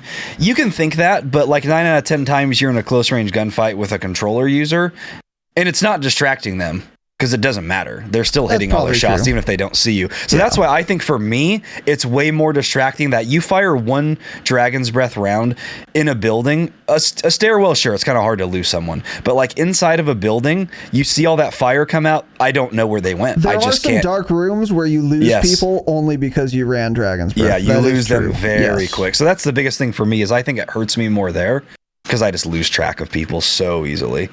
So yeah, It's really good. It's insane. I don't think you can really go wrong with either one, Dragon's Breath or Slugs. I see them both Not slugs. often. I mean, yeah, not Slugs, regular 12 gauge. I see them both often. Everyone seems kind of split. Like yesterday, I died to Dragon's Breath a couple times, but then like the day before, you'll get killed by nothing but regular 12 gauge. Exactly. So I don't know. Yeah. They're both good. Yeah. Yeah, I agree with you. They are both good. I think you made an interesting point though. Like, if you run Dragon's Breath, you're really specializing in like stairwell or small room engagements. And we do that. We say that when we're playing, like, oh, there's guys in this building. I was like, come on, let's rush the staircase because we have a shotgun out. And if I don't have a shotgun, I play that. Sorry, I keep coughing. I play that entire situation differently. I won't push the stairs. If anything, I'll like jump from rooftop to a different rooftop, like hold an angle or something like that. I just won't push the stairs unless I have one. Yeah, for sure. But yeah, like when you are running a shotgun with or without Dragon's Breath, you're going to be better. The reason you run it is to be up close to people. Cause like Tanner said, if someone's outside of 5 meters, you're losing to everything else. But that's why I would run Dragon's Breath, because if your shotgun is only going to be good really close either way, you might as well make it the best possible up close gun you can. I think maybe that's why I'm liking Dragon's Breath better. Because if you're not running Dragon's Breath and you're in a stairwell with someone who is, you will lose. You will die to that person. And then it's like, well, fuck, I got more versatility by dropping Dragon's Breath and getting a little more range, you know, for rooftops or whatever. But the downside is I'm now not the best possible gun really, really close. And maybe that was a mistake. I don't know. But I think overall, if you're going to use it, it's going to be really good up close either way. And you're probably going to win those gunfights up close regardless. And if you are losing people because you can't see them because of the Dragon's Breath, which does happen for sure, then drop it. But overall, just based on having used them both, I like Dragon's Breath a lot. So anyway, and that build is posted in our Discord, by the way, the broadside shotgun. I posted my Dragon's Breath build. If you're not running Dragon's Breath, you just swap it for a muzzle, and I describe that in the Discord, so go to the Gun Builds channel. You can see that. And the amended loadout I posted is Tanner's broadside setup as well. Basically, you run an ammo attachment. I already have my broadside pinned, yeah. Oh, okay, yeah. You run the longest barrel for max damage range. You run the refire bolt so you can fire faster. And then you just run whatever attachments give you the best hip fire next. So yeah, that's how that is. And then one more, I want to go back to the ISO real quick. We talked about the ISO, but there is also a hip fire build of the ISO that is actually fucking ridiculous. And I wanted to try it because aiming is cringe and I only hip fire now. So I said, oh, there's a new SMG. Let's see if it's good for hip fire. So I set it up and it is really good. Now, before this morning, I had not seen anyone else ever running the hipfire ISO, but I was watching streams. Randomly, I clicked on Yeet, who is a top 250 ranked Warzone player, and he is currently running the hipfire ISO build, the exact same attachments I am, in ranked Moz. Did you find your build somewhere, or did you just make it? I just made it. Yeah, I just made it. But it's the same. It's not hard to make. But I watched his stream and he was running it as well on Moz. So the hipfire ISO build is posted in the Gun Builds channel. How is it? Because no one runs it, so it must be dog shit, right? Wrong. Okay. What else is interesting about this Yeet character? He's not on a controller. He's on keyboard and mouse. That's why I think the only reason the hipfire ISO build is not more popular is because if you're on controller, it's probably not worth running a hipfire build. Yeah, he's running it right now, yeah. Yeah. But if you are not on controller and you don't have auto tac sprint, then it's really easy to use hipfire guns. And the ISO's hipfire build is the best hipfire SMG in the game by far. Now, once you put all the hipfire attachments on, it actually has slightly worse hipfire spread than an MP5, which is the next best hipfire SMG. So with all attachments on both guns, MP5 by default, with all attachments, has a slightly better hipfire spread. The difference is, unlike the MP5, the ISO, once you start shooting, has no bloom. So your starting hipfire spread, and after you fired 30 bullets, hipfire spread is exactly the same. Whereas with every other SMG, including the MP5, it starts to bloom right away, so your hipfire accuracy gets a lot worse as soon as you actually start shooting. Now with the MP5, it's still really good, and that's why it's really solid and I use it. But the ISO doesn't move at all. So if you see someone and your hipfire reticle encompasses their whole character, that's never changing no matter how many bullets you shoot, because there's no bloom, and I don't know why. And in fact, I postulated, and I think this is probably true, I think it's actually bugged right now.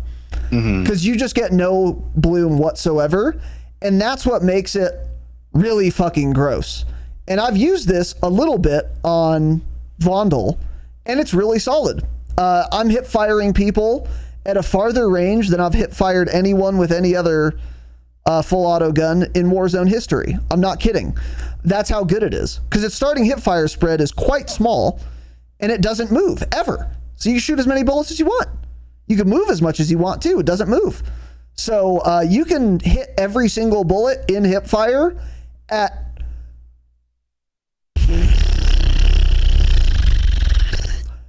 15, 18 meters. Well, you can hit, I was trying it in the firing range before this because I didn't believe you.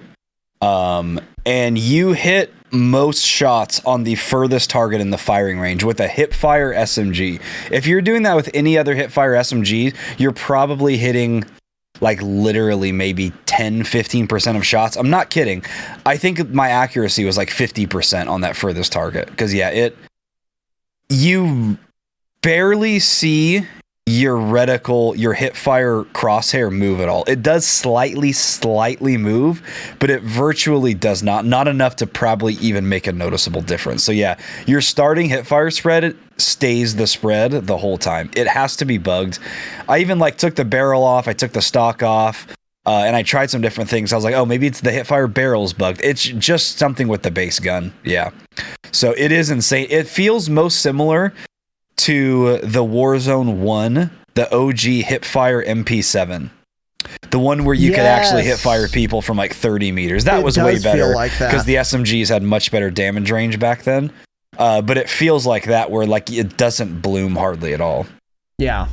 So I haven't tried it in game. I just use it in the firing range. But this is definitely seems to be the best hipfire build there is, period, in this game. The best hipfire SMG build that Warzone 2 has had yet. Yeah, I agree. Yeah. And I think, and again, the only other hipfire SMG setup contender is the MP5, which is really good also. Don't get me wrong, it's still super viable, but the ISO has more effective damage range.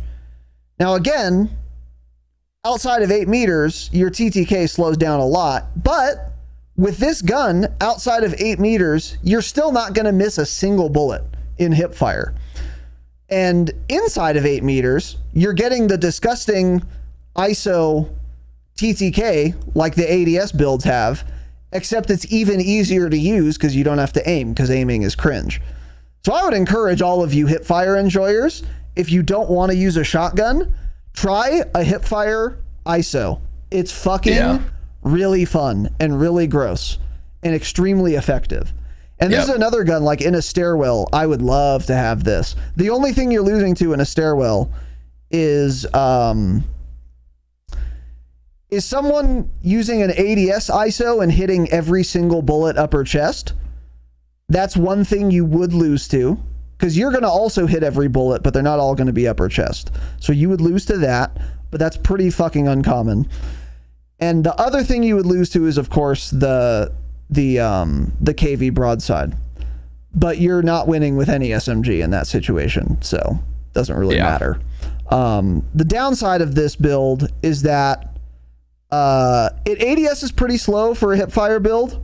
So like the MP5 hipfire build, also ADS is fairly slow, but its damage range is a lot better because you run a short barrel to get the ISO hipfire build working, and the barrel hurts your damage range by 13%, I believe. Which I think ends up being 1 meter is what it cuts it down. Yeah, 13% of 8 meters is not much. So that's you're not losing out a ton there, but like it's less versatile than the hipfire MP5. But I would encourage you guys to try it, and I posted the build in gun builds.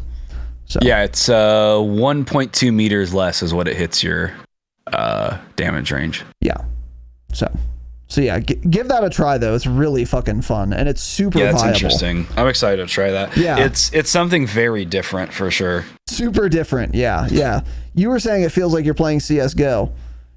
Yeah, it's weird because like you fire full auto and your reticle doesn't move, and that's It's like not crazy. something you're used to on COD. It's weird. Yeah. It's the gun's for sure bugged. Now, will it get fixed? Who knows? If people are not running this very well may not get patched in season 3 reloaded. But if people start to figure it out, maybe. But yeah, even then, I don't know. Not a lot of people. Most people don't run hipfire builds. They're not going to. Yeah, true. You get more AA if you ADS. And it's awkward to ADS on the toy because most people run auto tac, so it's super awkward to do. To hipfire. To hipfire, yeah. Yeah, especially even more so in Warzone 2. Because you can't slide and shoot. Because that was one of the things L said a long time ago. Yeah. He's like, yeah, when you use a hipfire build on controller, you just have to slide shoot everything. Because then you won't be sprinting, so you won't stop shooting. But you can't do that anymore, so I don't know what the fuck you do. Turn it off, I guess. But yeah, anyway, this will be a good test to see if any devs actually listen to this podcast. If this gets fixed, someone's listening. If it doesn't, it looks like then no one's listening. It looks like Yeet is running your exact build, but he's using the pineapple grip or something. He hasn't seen. Oh, okay. He hasn't seen Ace's YouTube video for sure. Yeah.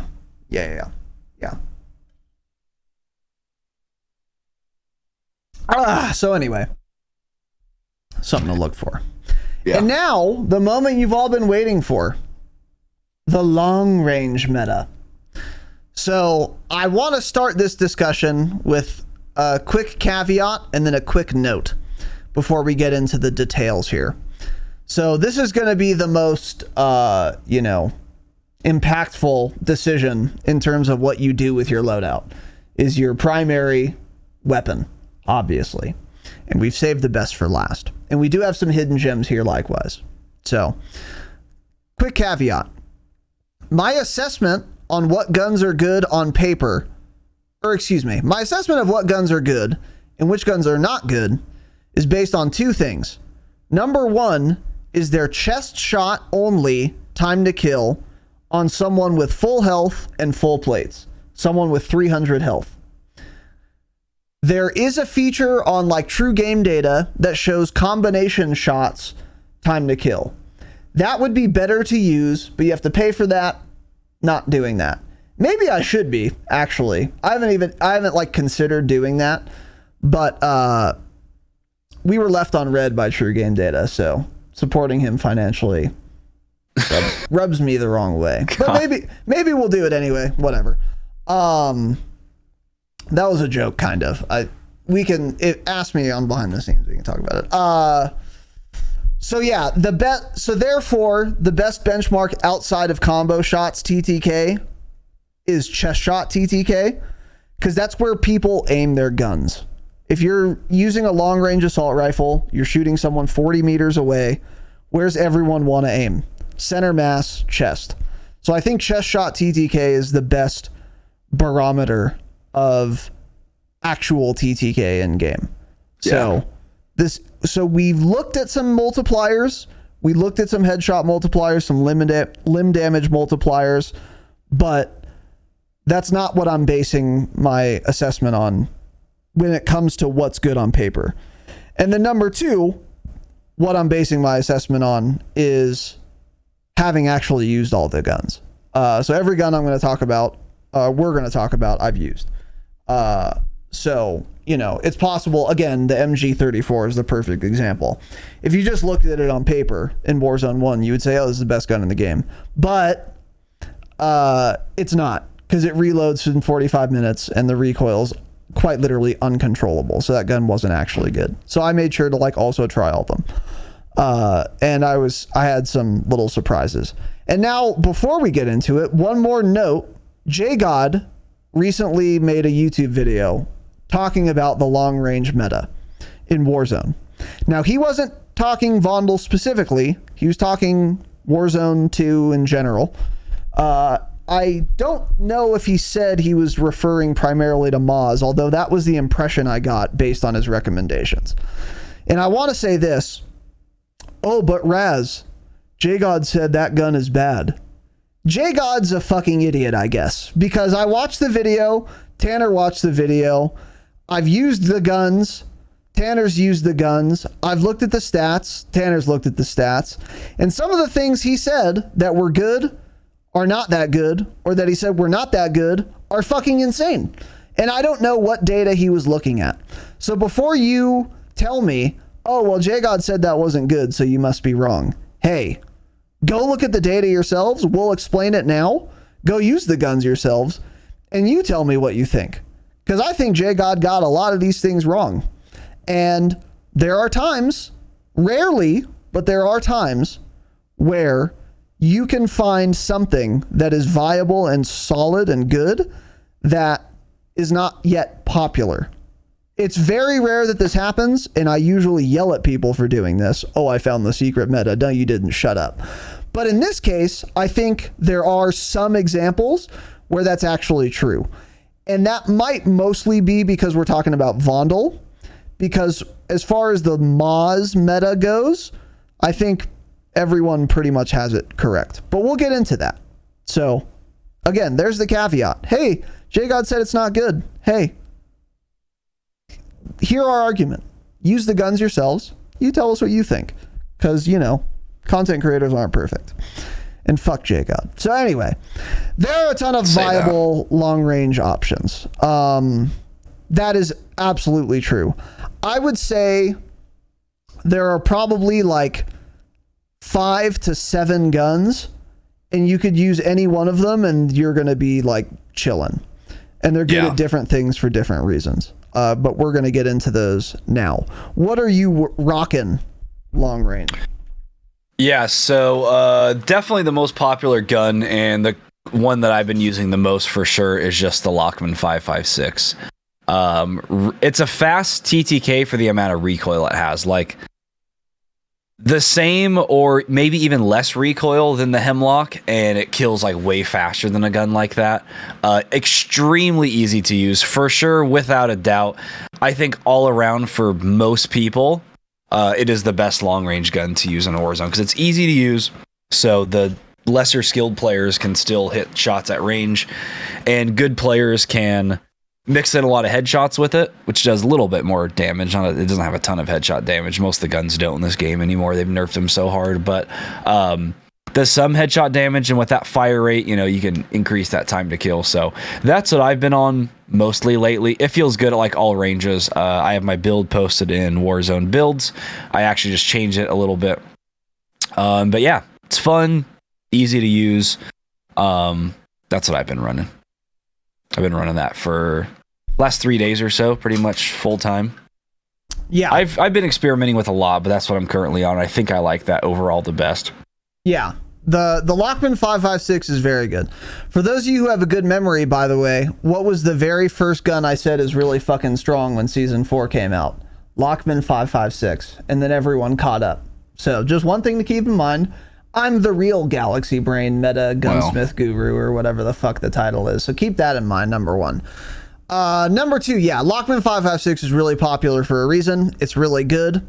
It's an AR. It has 60 round mag. It has pretty solid damage per magazine. It has a decent reload speed. It has decent handling. It has no recoil and has decent TTK. That's really good handling, yeah. So Good handling, good ADS speed.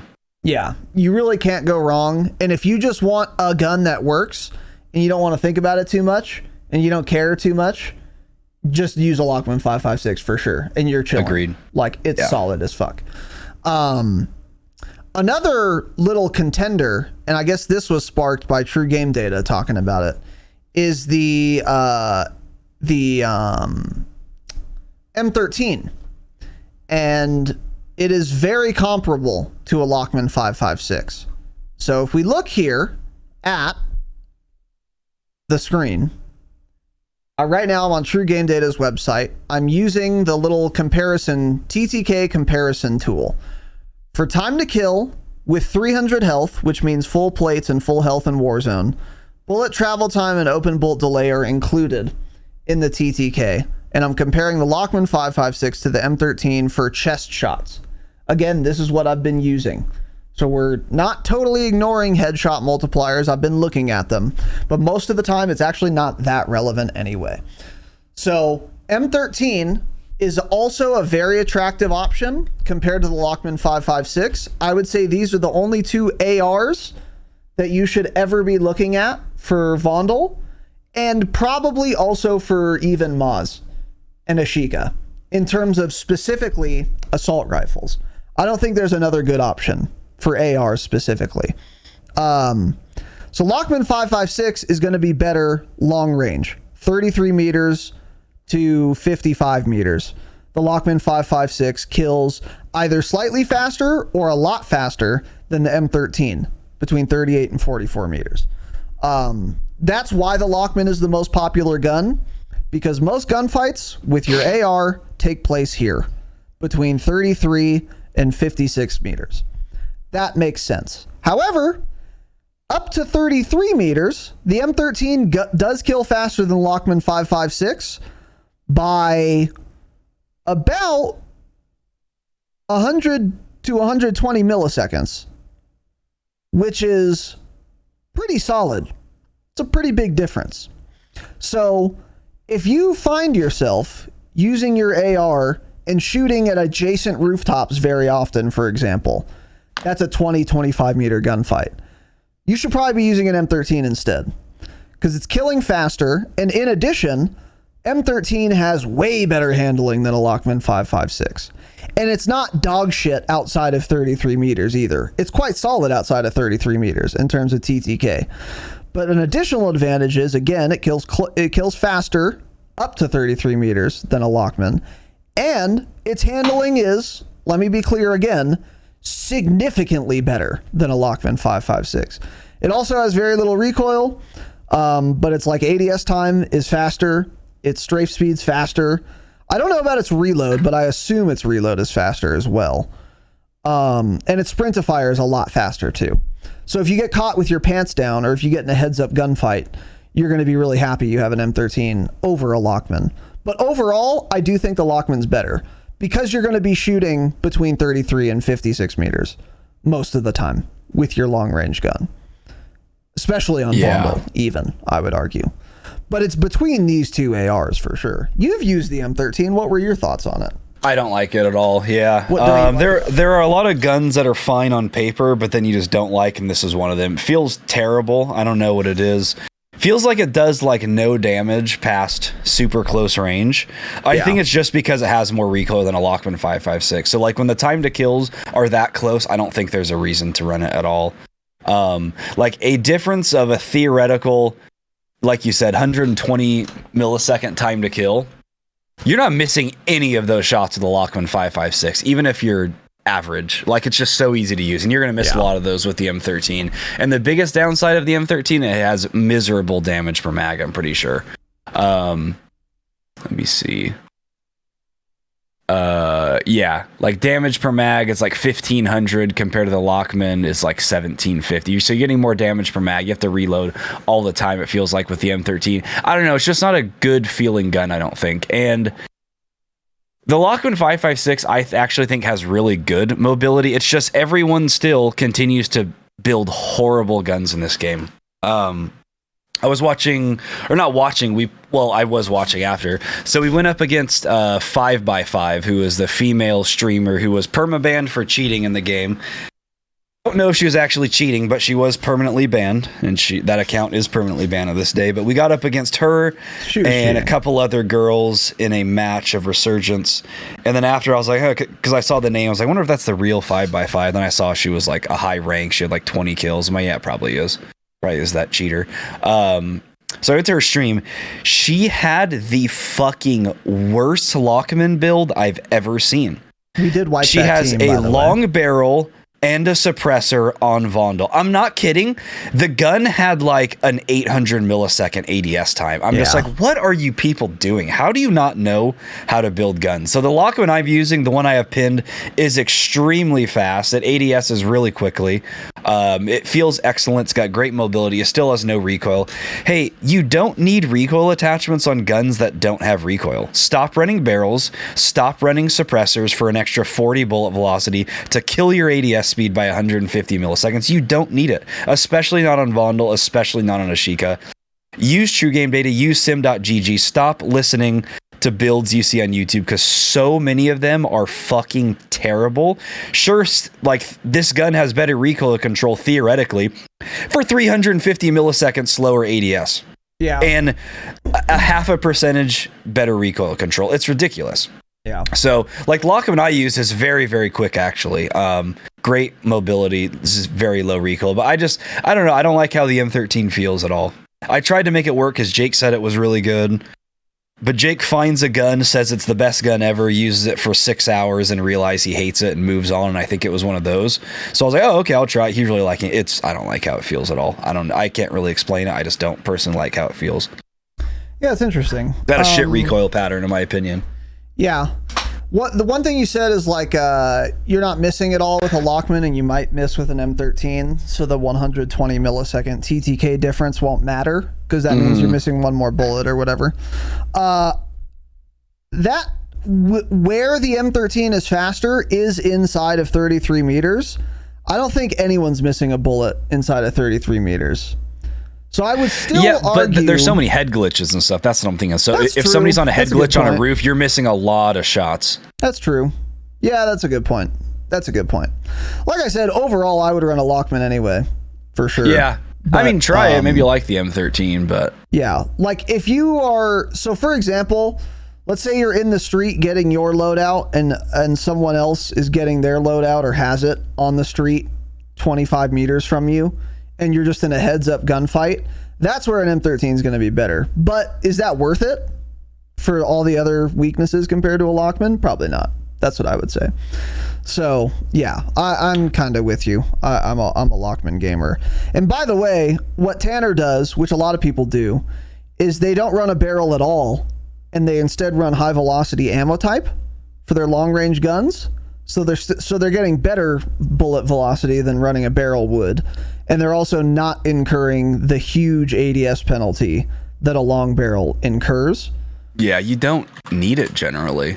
And that's what a lot of people do for a lot of long range guns, to get a solid, faster aim down sight speed without ruining your bullet velocity. The downside there is only that you're losing recoil control. But as Tanner pointed out, if you don't need more recoil control, there's no point in running a barrel. No. You'd rather run high velocity rounds so you can keep your velocity if you want that, and then also you'll ADS way faster, and it's still virtually equally controllable. Yeah, hold on. I'm building so Harbinger, the Lockman wrap. I'm building Warzone loadouts build versus mine just to see how they look, because I'm telling you, the gun still doesn't have recoil, so you don't need extra recoil attachments. Let me see, 1, 2, 3, 4, and then he's got an optic on there. All weapons table. Yeah, the build I run, 300. This is an AR, by the way, 350 millisecond ADS time. That's like an SMG build. Their build is 552. Yeah, that's so much slower. Milliseconds is huge. Yeah, that is massive. Yeah. And for what their build gets an extra 120 bullet velocity. You don't need that, especially not on Vondel. I would argue that difference isn't even that massive on Almaz, honestly. I don't think you need bullet velocity at all on Vondel. Hot take. No. Yeah. I've stopped running high velocity rounds lately because the only time I notice it is when you're shooting someone out of the air. It's not possible without high velocity rounds. So that's where you suffer by not having high velocity rounds. But outside of that, it's not ever relevant for me. So I just stopped running it. But yeah, either way, if you do want more velocity, use the rounds rather than the barrel. I mean, you get more damage range with like a suppressor and barrel, but you don't need it on these small maps, not at all. More damage range I don't know. Usually doesn't you don't need it on the matter. big maps either. Yeah, more damage range usually doesn't matter. Because again, like you pointed out with SMGs, it's kind of the same thing for ARs. If you're getting 10% more damage range with this barrel, and your first damage range by default is 33 meters, 10% of that is 3 more meters. So like, how often are you shooting someone between 33 and 36 meters? Occasionally, but the difference between 33 to 36 meter damage range is insignificant compared to the difference between 12 and 11 meter damage range. That's like way more impactful, extra 3 meters. So it doesn't matter quite as much for ARs unless you're adding 10 meter damage range. Then it's like, okay, maybe we should look at this, but that's usually not how it works. So anyway, yes. So that's for ARs. Yeah. There are some other like cute little ARs. Like for example, Tanner was talking about this, the Chimera. I can add it to the table here. Let me do that. Chimera is really good handling and a very solid time to kill. Likewise, up close, I would imagine. We can take a look at the chart here.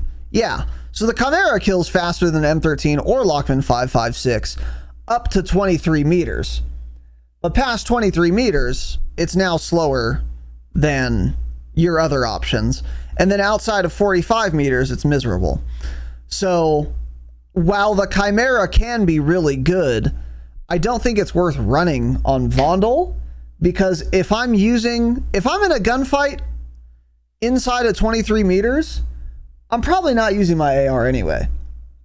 Most of the time I'm shooting my long range gun, I'm shooting it from a rooftop to another rooftop that's like that'd be like around away. That'd be around the 20 range a lot. I mean, you're not using an SMG at 20 meters either. It's taking forever to kill them at that range. That's true, yeah.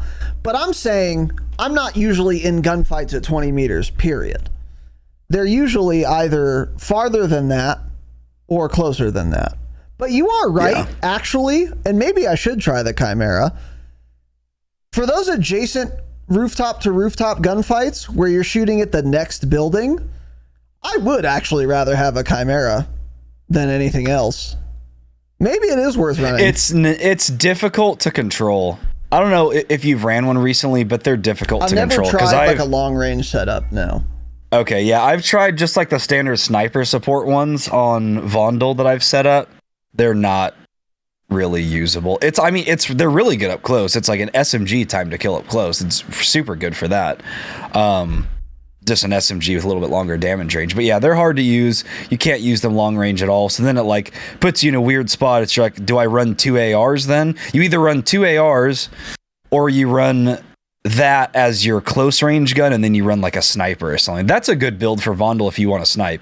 That and then pair that with like an MCPR or something. Exactly. Sniping is dog shit, but that's a combo you can run. Yeah. Yeah, I think for the upside of using a Chimera, even if we do say there are a lot of rooftop to rooftop fights inside of 23 meters, which maybe I would even grant you, there are also, if you want to actually win the game, you're going to have to shoot at people way farther away than that. Yeah, and then exactly. And then you're sad as fuck that you have a Chimera. So I don't think it's overall worth it. So, yeah. And there may be some other ARs for which that's true. I suspect like a Kastov 545 has a similar kind of story, where it's like really fucking good up close, especially with how it handles. But you're giving up too much. You're giving up too much versatility to do it. So yeah. TAC V I have not tried at all, but you've written that down here. It's interesting. Good close to medium range gun. I wouldn't recommend it to most people. That's difficult to use overall. I would say completely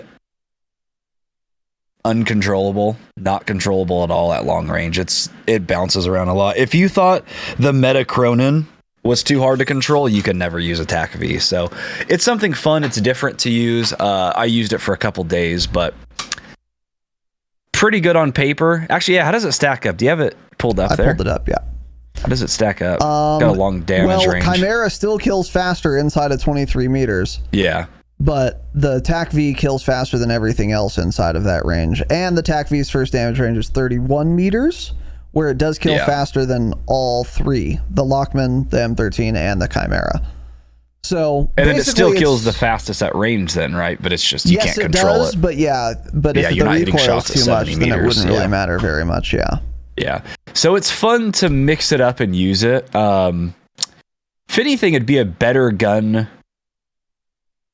I don't know, though, because even up to like 45 meters right there, it's killing faster than everything else. Yeah, I don't know. I wouldn't recommend it. I'll continue to run it every once in a while when I want to mix things up. It is fun. I haven't thought to. I think I ran it like one match yesterday, but it's very slow, extremely slow, shit reload, not good ADS, and it's even with recoil attachments, it's hard to control. So I wouldn't recommend it, but I think I didn't pin my build, but someone posted theirs, and it's about what most people run. Yeah, it's in the Warzone gun builds, but it's interesting. Good on paper, wouldn't recommend it for most people. If it's that slow too, if I'm going to be using a slower handling kind of dog shit AR, at that point I'm running an LMG. I'm running an RPK or an HCR at least. Yeah, even if they kill slower, they have more. Well, I don't know. It does have a 50 round mag. It's just the recoil. It basically comes down to that. Yeah. Interesting. So yeah, I have not tried that one, but I do want to try it actually because it does look good on paper. But anyway, now we get into LMGs. So as far as viable LMGs are concerned for Vondel, we have three options: the HCR, the RPK, and the RAL. So one gun that some people have like talked about is the RAP, and I don't see it. The RAP does kill faster than everything else inside of 32 meters, but it's only 25 milliseconds faster than the RAL in that damage range. And 25 milliseconds, by the way, is nothing. They might as well kill at the same speed. So technically faster than a RAL inside of 25 meters, or excuse me, inside of 32 meters. But the RAL kills faster between 32 meters and infinity meters than the RAP. Yeah. And it also has all the same downsides as the RAL, meaning dog shit reload speed, dog shit handling. It's an LMG. So if you use the RAP, the only benefit you're getting over a RAL is a 25 millisecond TTK inside of 32 meters, which doesn't matter at all.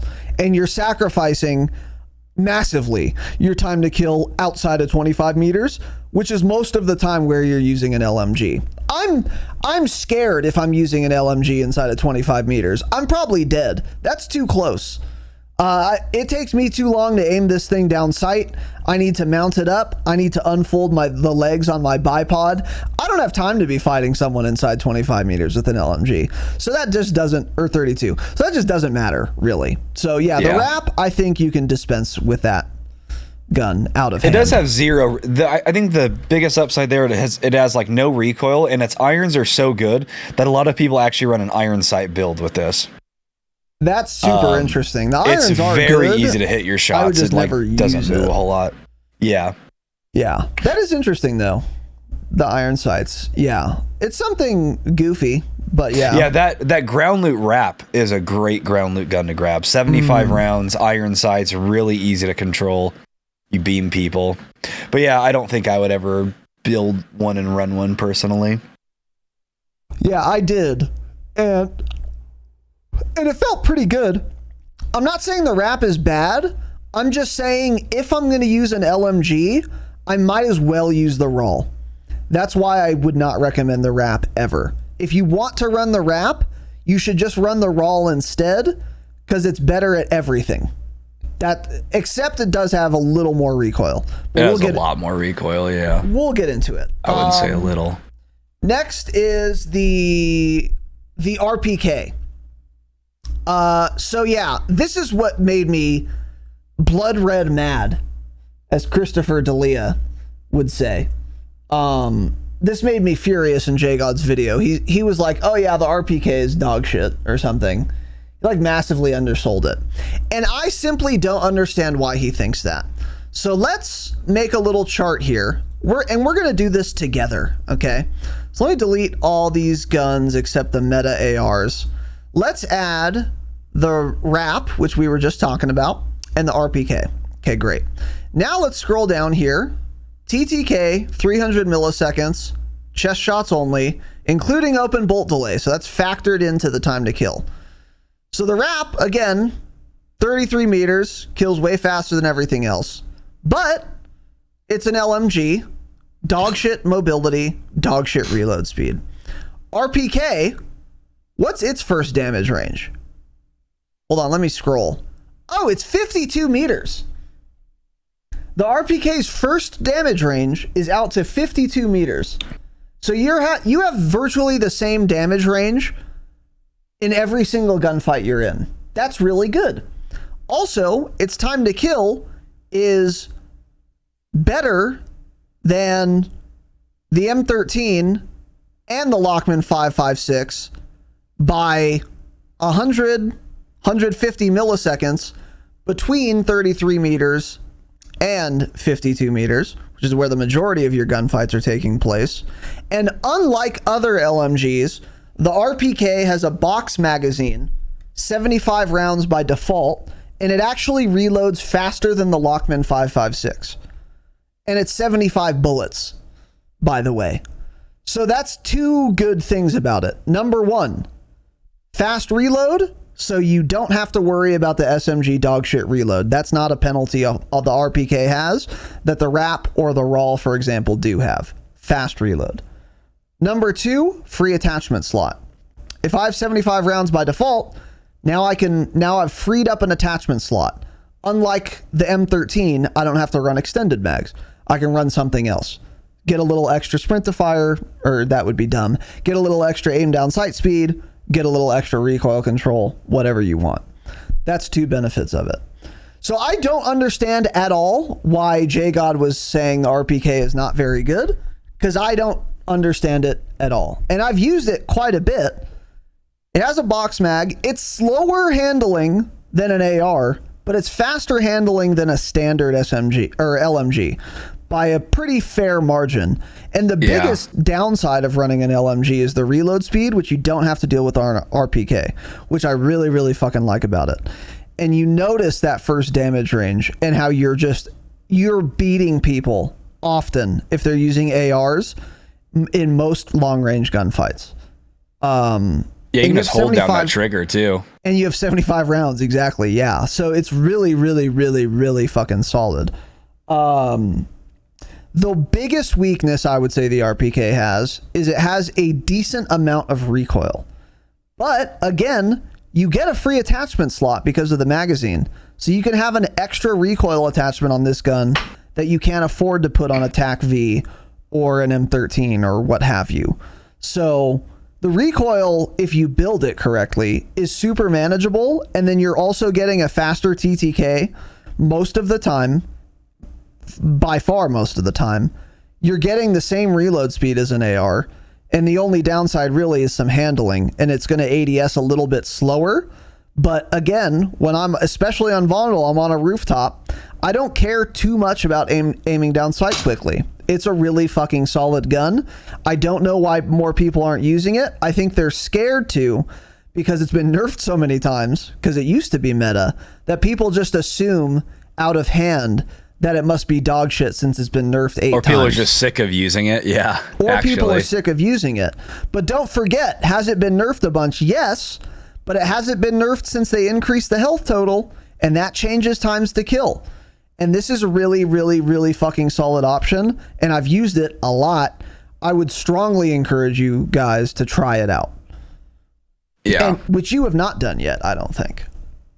No, I just don't want to run a slow LMG anymore, honestly. I'll probably try the RPK, see how it feels, because yeah, it's been a while since I built a custom one. It's got crazy damage per mag. I mean, a shit ton. Yeah.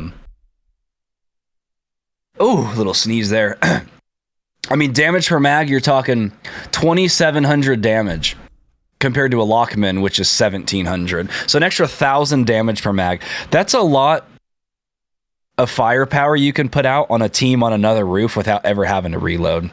I mean, if you see guys moving around, you're just holding down that trigger. Yeah. Yep. So yeah, that's pretty interesting. So that does sound good on paper. It sounds really good. It's at long range, it actually kills slower with than an HCR, which is interesting, but just barely. And that's like, this is past 52 meters. And even then, the time to kill comparison between the two is pretty damn close. Yeah. Yeah. HCR will probably have better handling. Well, it for sure will, actually. But yeah, definitely sounds like a really viable option on paper. Exactly. That like 30 to 50-ish range is insane. That's where it would really shine. Yeah, and that's where a lot of gunfights are taking place. So that's why I really like this gun. And then as Tanner brought up the HCR, which was one thing we talked about on Patreon. If you are thinking to yourself, man, the RPK sounds perfect. I really like the strengths and weaknesses it has. However, it has a little too much recoil for me. Damn. Don't say damn. Say, well, the HCR is for you. The HCR has the same strengths and weaknesses as the RPK. The magazine being a box mag, it's default 60, so you get the free attachment slot with the HCR. Likewise, the RPK. And you get a fast reload, unlike LMGs, with the HCR, just like an RPK. The downside of that, of the HCR compared to the RPK, is the time to kill. It does kill slower most of the time than an RPK does. It kills a little bit slower, not too much slower. But also the HCR's first damage range is only 25 meters, whereas the first damage range of the RPK again is fucking 52. But however, in the HCR second damage range, it's still killing faster than most guns. It kind of falls off between 25 and 33 meters, but outside of 33 meters, it's really solid again in terms of TTK. It's killing faster than the M13. It's killing a lot faster than the Lockman 5.5, or excuse me, a lot faster than the M13 and faster than the Lockman 5.56. And a lot of gunfights, likewise, again, are going to be taking place beyond 33 meters. And that's where the HCR is really, really good. It does kill slower than an RPK, but also it is significantly easier to control. It has way less recoil. So if you like the idea of the RPK, based on everything I said, but it's too much for you, too hard to control, use an HCR. You're getting all the same benefits. And the only downside is it's got a little slower theoretical TTK. But if you're shooting someone at 45 meters and the HCR allows you to hit one bullet you would have missed with an RPK since it has less recoil, well, now your time to kill is actually faster because you're not missing as many shots. Yeah, so the HCR and the RPK are two really solid options as far as like AR LMG hybrids are concerned. Yeah. So. Yeah, the HCR especially absolutely feels essentially like an AR. It feels like a slow reloading assault rifle. The RPK feels more like it feels like a quick LMG, and yeah, HCR just feels like a slow AR. But yeah, both are pretty good options. Again, I haven't tried the RPK personally, but HCR is pretty good. I was running that a lot like last week. Haven't ran it lately. I've been trying to experiment with a lot of guns. That's what's great about the gun meta right now. Like, there are actually so many different things you could use. So many different things that I'm just trying all of them. Yes, indeed. And on that topic, the biggest, the hidden fucking 28 karat diamond. I don't know if carats even apply to diamonds really, but it doesn't matter. I'm going to take the wrap off our little comparison tool here, and I'm going to add the RAL MG, the RAL machine gun. This was Tanner and I's our favorite gun once upon a time on Moz. For a while, yeah. So it was nerfed into fucking oblivion. Let's take a look at the little comparison chart. Again, open bolt delay is included. TTK, 300 health, chest shots only. Again, open bolt delay is included. See this yellow line here that's far deep, really far below everything else? That's the raw. So its first damage range is 59 meters. Okay. And at that damage range, it is killing in 800 milliseconds. The closest thing, so let's say 28 meters. The raw kills in 758 milliseconds. The RPK kills in 847. So it's about 90 milliseconds slower. Not a big difference there.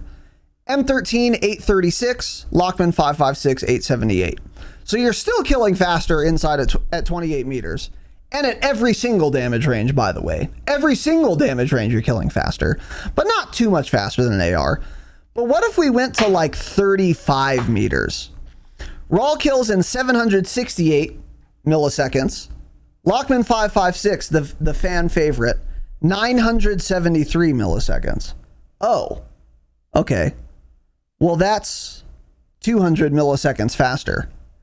That's a lot faster, by the way. 200 milliseconds, that's kind of a lot faster. What if we were shooting someone at like 40 meters? Which happens all the time, right? 776 milliseconds versus 984. Same thing, because I misread the chart. So still, whatever. 200 milliseconds faster, more than that. Nice. Yeah. And then if we're getting crazy and we went to 55 meters, you're not hitting all your shots with a raw at 55 meters. But you're not hitting them all with a Lockman either, probably. Maybe you are. 56 Probably meters. hitting a lot of them, yeah. You're hitting more of them, for sure. But still 796 millisecond time to kill. And then the Lockman 556 is 1,091. Or excuse me, 1,174. So that's a difference in, let's see, 8, 9, 10, 11, almost 12. So that's like 375 milliseconds faster time to kill. So what does that mean? I can afford to miss 1 or 2 bullets and the TTK is still going to be faster. So I've been using the absolute fuck out of the raw machine gun because, and even if numbers are cringe and annoying to you, just look at the lines. Look at how low. Take a peek at those lines, yeah. Look at how low the yellow line is. This is full health in Warzone, chest shots only. The raw kills faster than everything at every range always, and often by significant margins. And having used it on Vondel a lot, it's so much faster that you notice it immediately and on every single kill. When I like set it up, because someone I think in chat last episode mentioned like, hey, you guys should try the raw. And I thought to myself, and I might have even said this, I'm sure on paper it kills really fast, but it's probably like an MG34 where it has so much recoil that it just doesn't matter and you can't use it. Yeah. But actually, it's not true. It has way less recoil than I thought it was going to have. It definitely has some, but it's absolutely controllable. And even if it causes you to miss more shots, you still have a way faster practical TTK in Warzone all the time than with any other gun. And I just don't lose gunfights with a raw unless I'm reloading. And that's where we get to the downsides. It is a bog standard LMG. Dog shit, awful aim down sight speed. Dog shit, awful sprint to fire speed. Reloading takes 45 minutes. All of those things are true. But if you got a healthy magazine and you're on a rooftop and you're mounted, or if you're not mounted, no one's killing you ever. You can't lose. It kills way too fast. So I would say if you are someone who has used LMGs before, or who is a fan of LMGs, or maybe you're using the wrap because you saw a TikTok about how good it is, stop and use the raw instead because it's better. It has all the LMG downsides and it's dog shit. And I would say overall, it's probably not the best AR to use on Vondel, but you don't lose gunfights if you're on a roof and you're not reloading, ever. I never lose gunfights at long range with it, provided I'm already aimed down sight and reloaded. You just don't lose them ever. And the recoil, again, I think this is the most important point, is not as unmanageable as I thought it was. It's absolutely controllable, but you have to put up with having an LMG. It's really fucking insane. Again, one more time, I'm going to pull this up, so put your eyes back on the screen. Look at the yellow line. Look at how much faster that is. Everywhere, at all times. It's noticeable. When you play with it, it's extremely noticeable. So, if you're going to use a standard LMG and incur every single LMG penalty, the only thing you should consider using is the RAL. Don't use the RAP. Don't use the Saken. Don't use the Icarus. I'm not going to go into details on those because they're not worth using. The RAL is just better if you're going to put up with the downsides of an LMG. Yeah, and it's got some downsides. I did build one, and I didn't end up even using it because the mobility miserable. And that's the other thing. So while it's great on paper, you gotta move a lot on Vondel, and it's so slow. I don't know. Yeah. You have to use time to kill is nuts, also, though. Oh, of course, yeah. Which everyone should anyway. But yeah. You should all be streaming. You should all be using fast hands. Yeah. Yeah, I don't know. I probably should try it just to get a good little taste of it. But I built it, and I didn't even build the full recoil one because I knew it would feel awful. I built it, and I was like, oh, fuck, man. This recoil and ADS time is not very fun. So it's like I could get that recoil more controllable, but then my ADS time is going to be even slower, and that's not very fun to use. So, yeah, it's great on paper. If you guys I think you pretty much summed it up. If you're used to slow LMGs, give it a shot. It's got a great theoretical time to kill. You are going to miss a lot of shots. So that theoretical time to kill at like 60 meters, you're never hitting at all because you're not hitting a lot of those shots. Yeah, but, for sure. Definitely really good on paper, but you gotta be able to handle the slow everything, and I just don't want to anymore. We used LMGs for too long in this shit game. I don't want to continue to use slow LMGs. Yeah, that's why I feel like the RPK is more appealing to me personally. I'll be giving that a shot. I'll try the RAL too. Maybe I'll be surprised. Maybe it'll be worth walking around in mud everywhere if the time to kill is that much faster. Weapons, man, you'll be fine. Just simply swap weapons. Yeah. That's what or when you have to reload, just, hey, come over here, cover me for 8.5 seconds till I get this reload off, even with fast hands. Yeah, that's the last point I wanted to talk about with the RAL. It does have the really slow reload speed. However, on Vondel specifically, I think Vondel of all 3 maps in Warzone right now is the easiest to create space to reload on. It's very easy to duck into one of a million rooms or to just go prone on a rooftop. There are 100,000 of them, and you'll have time to reload where someone is not going to punish you for that. This is one gun where, like, I would probably never use this on Moz because it's too open, and there are times where you have to reload in a pinch, and then you're gonna die because you're using a RAL. You're just going to. But on Vondel, that just doesn't happen. Like, it's annoying and it sucks, and someone might get away from you who's running to cover, whereas if you were running a different gun, you'd have time to reload and finish that kill. That could happen, for sure, but you're not going to die because of the slow reload speed on this map in particular. It's never happened to me yet. So, yeah, because if you are getting pushed, then you just swap to your secondary. But yeah, like on Moz, I've been punished before running an LMG on Moz and like reloading a box mag, and it's just that map is so much more open. You're on a sand dune, you're underneath someone, but they like take a different angle, and now you're in the open and you're just kind of fucked. It's like, okay, well, my secondary is a fucking whatever, of Vaznev, and it's like, I'm not gonna kill this guy at 40 meters out in a desert with this, so I need to get this reload off or I'm dead. So I just try and stick it and die. But that just doesn't ever happen on Vondel. So that downside, while annoying, and while some people will get away from you, it has not gotten me killed yet. So that's something to consider. But also, again, another thing, if you play a lot of solos, I would definitely not use this, because there you might get punished for reloading slow because you have no one to cover you. So just a couple things to keep in mind. This is another reason why smokes are so good. Throw a smoke while you reload. Yeah. Which I'll do often on a roof or something you're getting shot at. I need to reload or plate up, toss a smoke at your feet, run into it, hide in it. Yeah, exactly. Yeah, so last one here for me, which is not a whole lot to say because I haven't used it much. The SO14. If you have been playing ranked, watching ranked streamers, this is the only gun you'll see. Like that long range video you were just talking about, JGod put this as the top meta with the Lockman 5.56, and I think it was just those two, if I'm not mistaken. There might have been one more, but I don't remember. Yeah. Okay. So let's be super clear. This gun has a crazy fast theoretical time to kill. I mean, it's insane. It is not an easy gun to use whatsoever. Most of you should not be using it. I'm well above average. I tried using it. When you hit your shots up close, it's great. When you miss your shots, you hit 1 out of 10 shots on some guy on a head glitch, and I'd rather have a 1800 millisecond time to kill ISO at that point because I'm just hitting nothing. It's a fun gun to use. So how it works is it's got the full auto, it's got the semi-auto. It defaults to semi. You can put it in full auto. The time to kill is slower in full auto, of course. And it's got a shitload of recoil.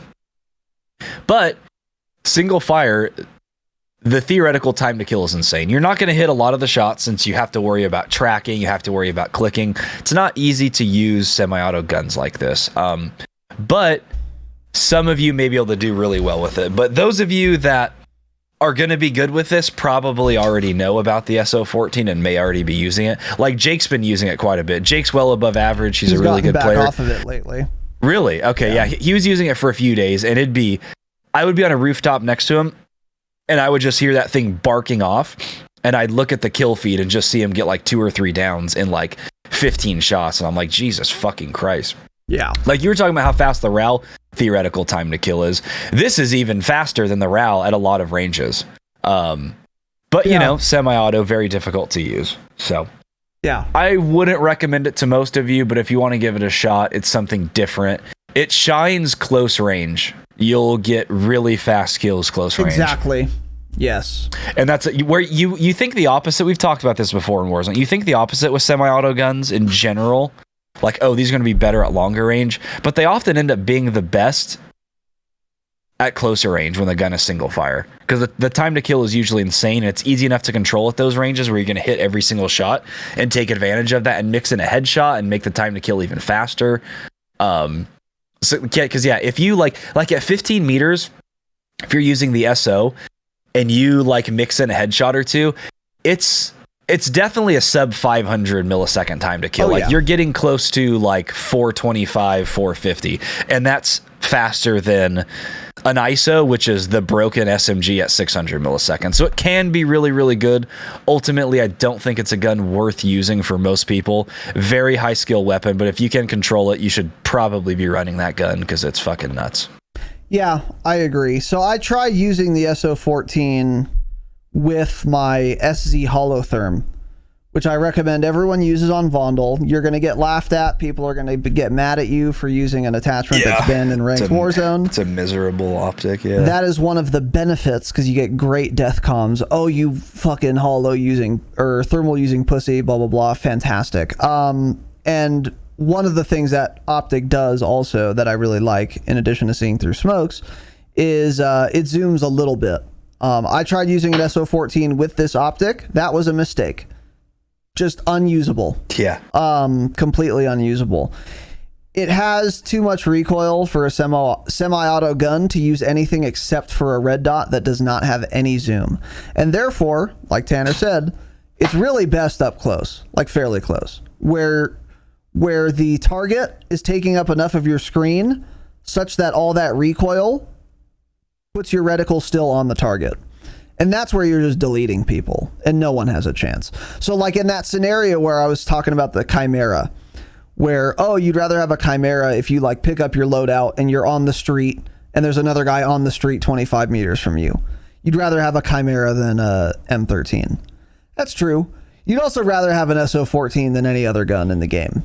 because then you won't lose to anyone.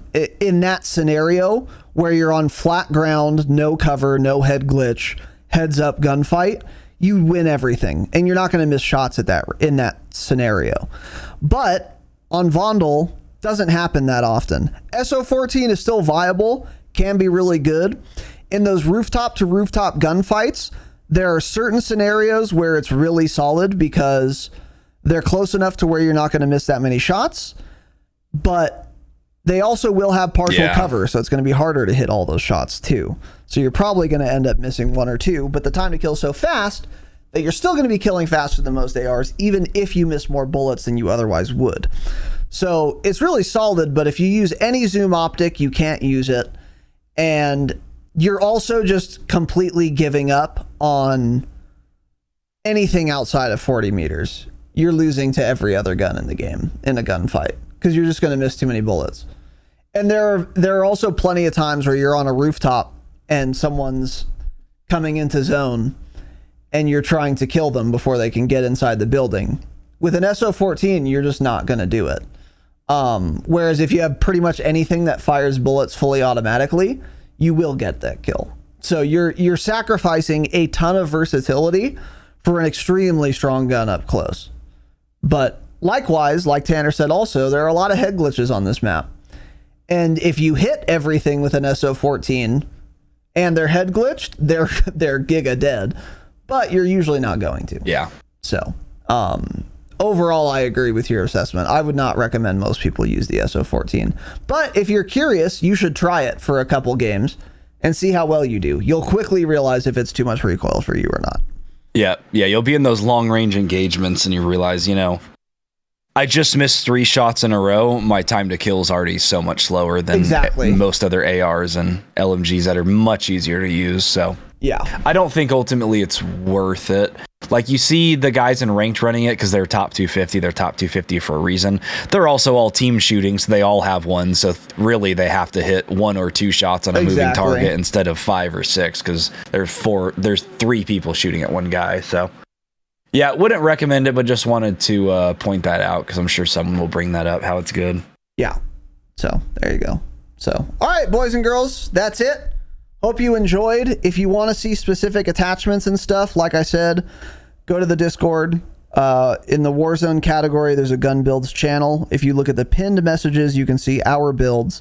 And if you want more of them, tell us and we can take pictures for you. But we posted and we'll continue to post them. Yeah. Yeah, we posted quite a few already in there. And then also, if you want to post your own build, you can do that. If you just want to chat, you can do that as well. It's not a locked channel. So anyway, that's it. Hope you enjoyed. We will be back next week. Hopefully with some interesting news on Season 4 Reloaded. Not sure. Probably not, but maybe. By next week? Yeah, by Thursday. Yeah, no. Yeah, probably not. Chance. We'll be talking about nothing next week. We'll figure it out for sure. Hopefully there's some more drama on the TL that we can sink our little fucking Keemstar teeth into. That would be fun and exciting, but yeah, no matter what happens, we will be here to cover it on Thursday. Dropshot.com. Find links to everything. Follow us on Twitter at the Dropshot Pod. We post our schedule there. Join the Discord. We post our schedule there as well. The schedule is also on our YouTube channel. And stay humble. Stay humble.